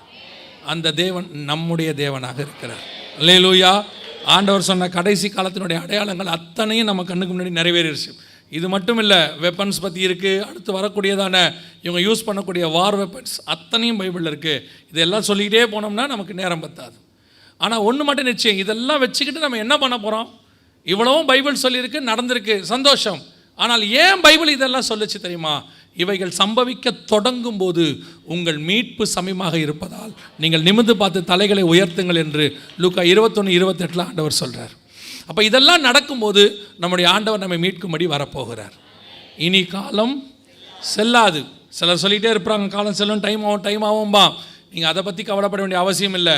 அவர் எப்போ வருவார் நமக்கு தெரியாது, நினையாத நாளிகையிலே வருவார். இதெல்லாம் பார்க்கும்போது நம்ம ஒன்று செய்யணும், இனி நான் ஒவ்வொரு நிமிஷமும் என் தேவனுக்காக காத்திருக்க போகிறேன். அவர் வரும்போது அந்த ஒரு இமை பொழுதை, அந்த ஒரு நிமிஷத்தை நான் தவறவிடக்கூடாது. அவர் வரும்போது அவரோடு கூட பறந்து போகிற கூட்டத்தில் நான் என்ன செய்யணும்? காணப்பட வேண்டும். அவிசுவாசமாக கொஞ்சம் பேர் பேசுவான், இதை பற்றி நீங்கள் கவலைப்படாதீங்க, பயப்படாதீங்கம்பா. அவங்க என்ன வேணால் சொல்லிட்டு போட்டோம். நான் உங்களையும் சொல்கிறேன், பயப்படாதீங்க, ஆனால் ரெடியாக இருங்க. நல்ல எக்ஸாம் வருதுன்னா பையன் பயப்பட வேண்டாம், ஆனால் என்ன பண்ணணும்? ரெடியாக இருக்கணும். இன்னும் ஒரு பற்றி மாற்றி சொல்கிறேன், ரெடியாக இருக்கிற பையன் பயப்பட மாட்டான். யார் பயப்படுவா தெரியுமா? ரெடியாக ஆகாதவன் தான் பயப்பட போகிறான். நம்முடைய தேவனை நாம் சந்திக்க ரெடியாக இருப்போமானால், கர்த்தர் நம்ம எப்போ வருவார் என்று காத்திருப்போமானால், நாம் ஒரு நாளும் பயப்பட மாட்டோம். எதிர்பார்த்து வருகைக்கு நாம் காத்திருக்கிறவர்களாக இருப்போம். அல்லேலூயா. வெகு சீக்கிரத்தில் ஆண்டவர் வரப்போகிறார். வருகை தாமதிக்குமானால் நாளை தினத்தில் நாம் சந்திக்க போகிறோம். எழுந்திரிப்போமா? நாம் ஜெபம் பண்ண போகிறோம் தேவ சமூகத்தில். எனக்கு இன்னும் 2 நிமிஷம் இருக்குது. நான் முடித்து அவர்கள் கையில் கொடுப்பேன். தொடர்ந்து அவர்கள் நடத்துவார்கள். நாம் எல்லாம் கண்களை மூடுவோம். Thank you holy spirit. நல்லா கவனிங்க, எல்லாம் கண்களை மூடி இருப்போம். இவைகள் எல்லாம் ஏதோ இன்றைக்கி நேற்று நடக்கிற விஷயம் இல்லை, 20 வருஷமாக நடந்துட்டுருக்குது. 2000 வருஷமாக கடைசி காலம் நடந்துட்டுருக்குது. நம்ம கண்ணுக்கு முன்னாடி ஒவ்வொரு தீர்க்க தரிசனமும் நிறைவேறிக்கிட்டே இருக்குது. இனி காலம் கண்டிப்பாய் செல்லாது. தீர்க்க தரிசனம் உரைக்கப்படுவதற்கு ஒரு காலம் உண்டு, அது நிறைவேறுவதற்கு ஒரு காலம் உண்டு. இயேசு கிறிஸ்து முதலாவது வருவார் என்று தீர்க்க தரிசனம் ஏசாயாவால் உரைக்கப்பட்டது. இயேசு வந்துவிட்டார் என்று யோவான் ஸ்நானகனால் நிறைவேற்றப்பட்டது. அதே மாதிரி தான் கடைசி காலம் வரும் என்று பழைய ஏற்பாட்டு காலத்திலேயே யோவேல் தீர்க்கதரிசிகளாக இருக்கட்டும், ஓசியா புஸ்தகத்திலாக இருக்கட்டும், எல்லா புத்தகங்களும் சொல்லப்பட்டது. அந்த அடையாளங்கள் நம் கண்களுக்கு முன்பாக நடக்க ஆரம்பித்திருக்கிறது. தானியேல் கிட்ட அறிவு பெருகி போகும் என்று சொன்னார். இப்பொழுது அறிவு பெருகி போயிருக்கிறது. அநேகர் இங்கும் அங்கும் ஓடி ஆராய்வார்கள் என்று சொன்னார். இப்பொழுது மனுஷன் பூமியின் கடையாந்திரம் மட்டும் ஓடிக்கொண்டிருக்கிறான். எவ்வளவு தூரம் வானத்துக்கு ஏற முடியுமோ அவ்வளோ தூரம் வானத்துக்கு ஏறுறான். எவ்வளோ தூரம் சமுத்திரத்தின் ஆழத்துக்கு கீழே போய் ஆராய்ச்சி பண்ண முடியுமோ அவ்வளோ ஆராய்ச்சி பண்ணுறான். எந்தெந்த பகுதி, நார்த் போல், சவுத் போல், எங்கெங்கே போகணுமோ எல்லா இடத்துக்கும் போயிட்டுருக்கிறான். எப்படியாவது ஆராய்ச்சி பண்ணுறது கடைசி காலத்தில் நிறைவேறி கொண்டிருக்கிறது. ஆண்டவர் சொன்ன கடைசி காலம் துல்லியமாக இருக்குது. நமக்கு காலம் செல்லாது. வாசப்பள்ளியில் இருக்கிற ஆண்டவர் எப்போதும் உள்ளே வருவார், எந்த நிமிஷமும் வருவார். காத்திருக்கிற கன்னிகைகளை, ஆயத்தப்பட்ட புத்தியுள்ள கன்னிகைகளை, நம்முடைய மனவாட்டி சபையை ஆண்டவர் எடுத்துக்கொண்டு போவார். இதெல்லாம் பார்த்துட்டு நம்ம நினைக்க வேண்டியது ஒன்றே ஒன்று, நான் அந்த வருகையில் போகிறதுக்கு ஆயத்தப்பட்டிருக்கிறேனா? கிறிஸ்துவை சந்திப்பதற்கு நான் தயாராக இருக்கிறேனா? என் தேவனுடைய எக்கால சத்தம் கேட்கும்போது என் காதுகள் திறந்திருக்குமா? நான் நித்திரை கொள்ளுகிறவனாய் இருப்பேனா? விழித்திருக்கிறவனாய் காணப்படுவேனா? அதுதான் கர்த்தர் உங்கள்கிட்டையும் எங்கிட்டையும் கேட்குற ஒரு கேள்வி. ஆராய்ந்து பாருங்கள். நம்ம ஜெபிக்க போகிறோம். தெய்வ சமூகத்தில் ஒப்பு கொடுத்து, ஆண்டவரே நீர் வரும்போது நானும் என் வீட்டாரும், நீர் என்னை நம்பி கொடுத்த குடும்பம், என்னை நம்பி கொடுத்த திருச்சபை, இதில் ஒன்று கூட கைவிடப்படக்கூடாது ஆண்டவரே. நாங்கள் நீர் வரும்போது முழுவதுமாய் காணப்பட வேண்டும் ஆண்டவரே. ஒருவர் கைவிடப்படுவார், ஒருவர் எடுத்துக்கொள்ளப்படுவார் என்று சொன்னீங்கப்பா. அது எங்கள் வீட்டில் இருக்கக்கூடாது ஆண்டவரே. அது ஏன் சபையில் இருக்கக்கூடாது ஆண்டவரே. எங்களை பொறுத்த வரைக்கும் எல்லோரும் எடுத்துக்கொள்ளப்படுகிறவர்களாக, அத்தனை பேரும் மறு ரூபம் ஆகிறவர்களாய் காணப்பட வேண்டும் ஆண்டவரே. எங்கள் வீட்டில் இருக்கிற மூத்தவர்களிலிருந்து இளையவர்கள் வரைக்கும் ஆண்டவரே, இஸ்ரவேல் ஜனங்கள் எப்படி பாதுகாக்கப்பட்டார்களோ அதே போல நாங்களும் பாதுகாக்கப்பட வேண்டும் ஆண்டவரே. மத்திய ஆகாயத்திற்கு நாங்கள் எடுத்துக்கொள்ளப்பட வேண்டும் ஆண்டவரே. அந்த தருணத்தை நாங்கள் ஒருத்தர் கூட தவற விட்டு விடக்கூடாது ஆண்டவரே. மோசே சொன்னது போல எங்களுடைய ஒரு காரியமும் இந்த இடத்தில் இருக்காது. நாங்கள் எல்லாவற்றையும் எடுத்துக்கொண்டு எங்கள் தேவன் சொல்லுகிற கானானுக்கு போவோம் என்று சொல்லப்பட்டபடி நாமும் ஆண்டவற்றை, என்னை நம்பி கொடுத்தவைகளில் ஒன்றையும் நான் விட்டு விட்டு வரமாட்டேன், எல்லாவற்றையும் எடுத்துக்கொண்டு பரம கானானுக்குள்ளே நான் பிரவேசிப்பேன் என்று சொல்லி நாம் இந்த பூமியில் கர்த்தருக்கு முன்பாக ஆயத்தப்பட வேண்டும். ஒப்பு கொடுத்து ஆயத்தப்படுவோமா? ஆயத்தப்பட விரும்புகிறவன் கரங்களை ஆண்டவருக்கு நேராக உயர்த்தி ஒப்பு கொடுத்து ஜெபம் பண்ணுவோம். சர்வ வல்லமையுள்ள எங்கள் ஆண்டவரே, தர்மையான நாளுக்காக உமக்கு ஸ்தோத்திரம். தேவனாகிய கர்த்தர் இந்த முதலாம் நாளிலே எங்கள் மத்தியில் இருந்திருக்கிறீர் ஆண்டவரே. எங்களோடு கூட இடைப்பட்ட காரியங்களுக்காக உமக்கு நன்றி. இப்பொழுதும் ஆண்டவரே, இங்கே இருக்கிற ஒவ்வொருத்தரையும் ஒப்பு கொடுக்குறோம் அப்பா. நீர் வரும்போது அந்த கடைசி நிமிஷத்தை, அந்த இமை பொழுதை இங்கே இருக்கிற ஒருத்தர்கள் கூட தவற விட்டு விடாதபடிக்கு தேவனாகிய கர்த்தர் கிருபை பாராட்டுவீராக. ஆண்டவரே, எங்கள் கண்களுக்கு முன்பாக உலகத்தில் நடைபெற வேண்டிய எல்லா காரியங்களும் ஒன்றன் பின் ஒன்றாக வரிசையாக நடக்குது ஆண்டவரே.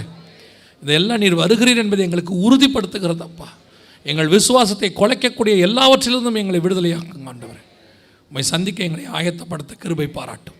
மகிமையுள்ள கரத்தில் தாழ்த்துகிறோம். வருகை தாமதிக்குமானால் நாளை தினத்தில் சந்திக்க எங்களுக்கு கிருபை பாராட்டும். எங்கள் ஆண்டவர் இயேசுவின் நாமத்தில் பிதாவே.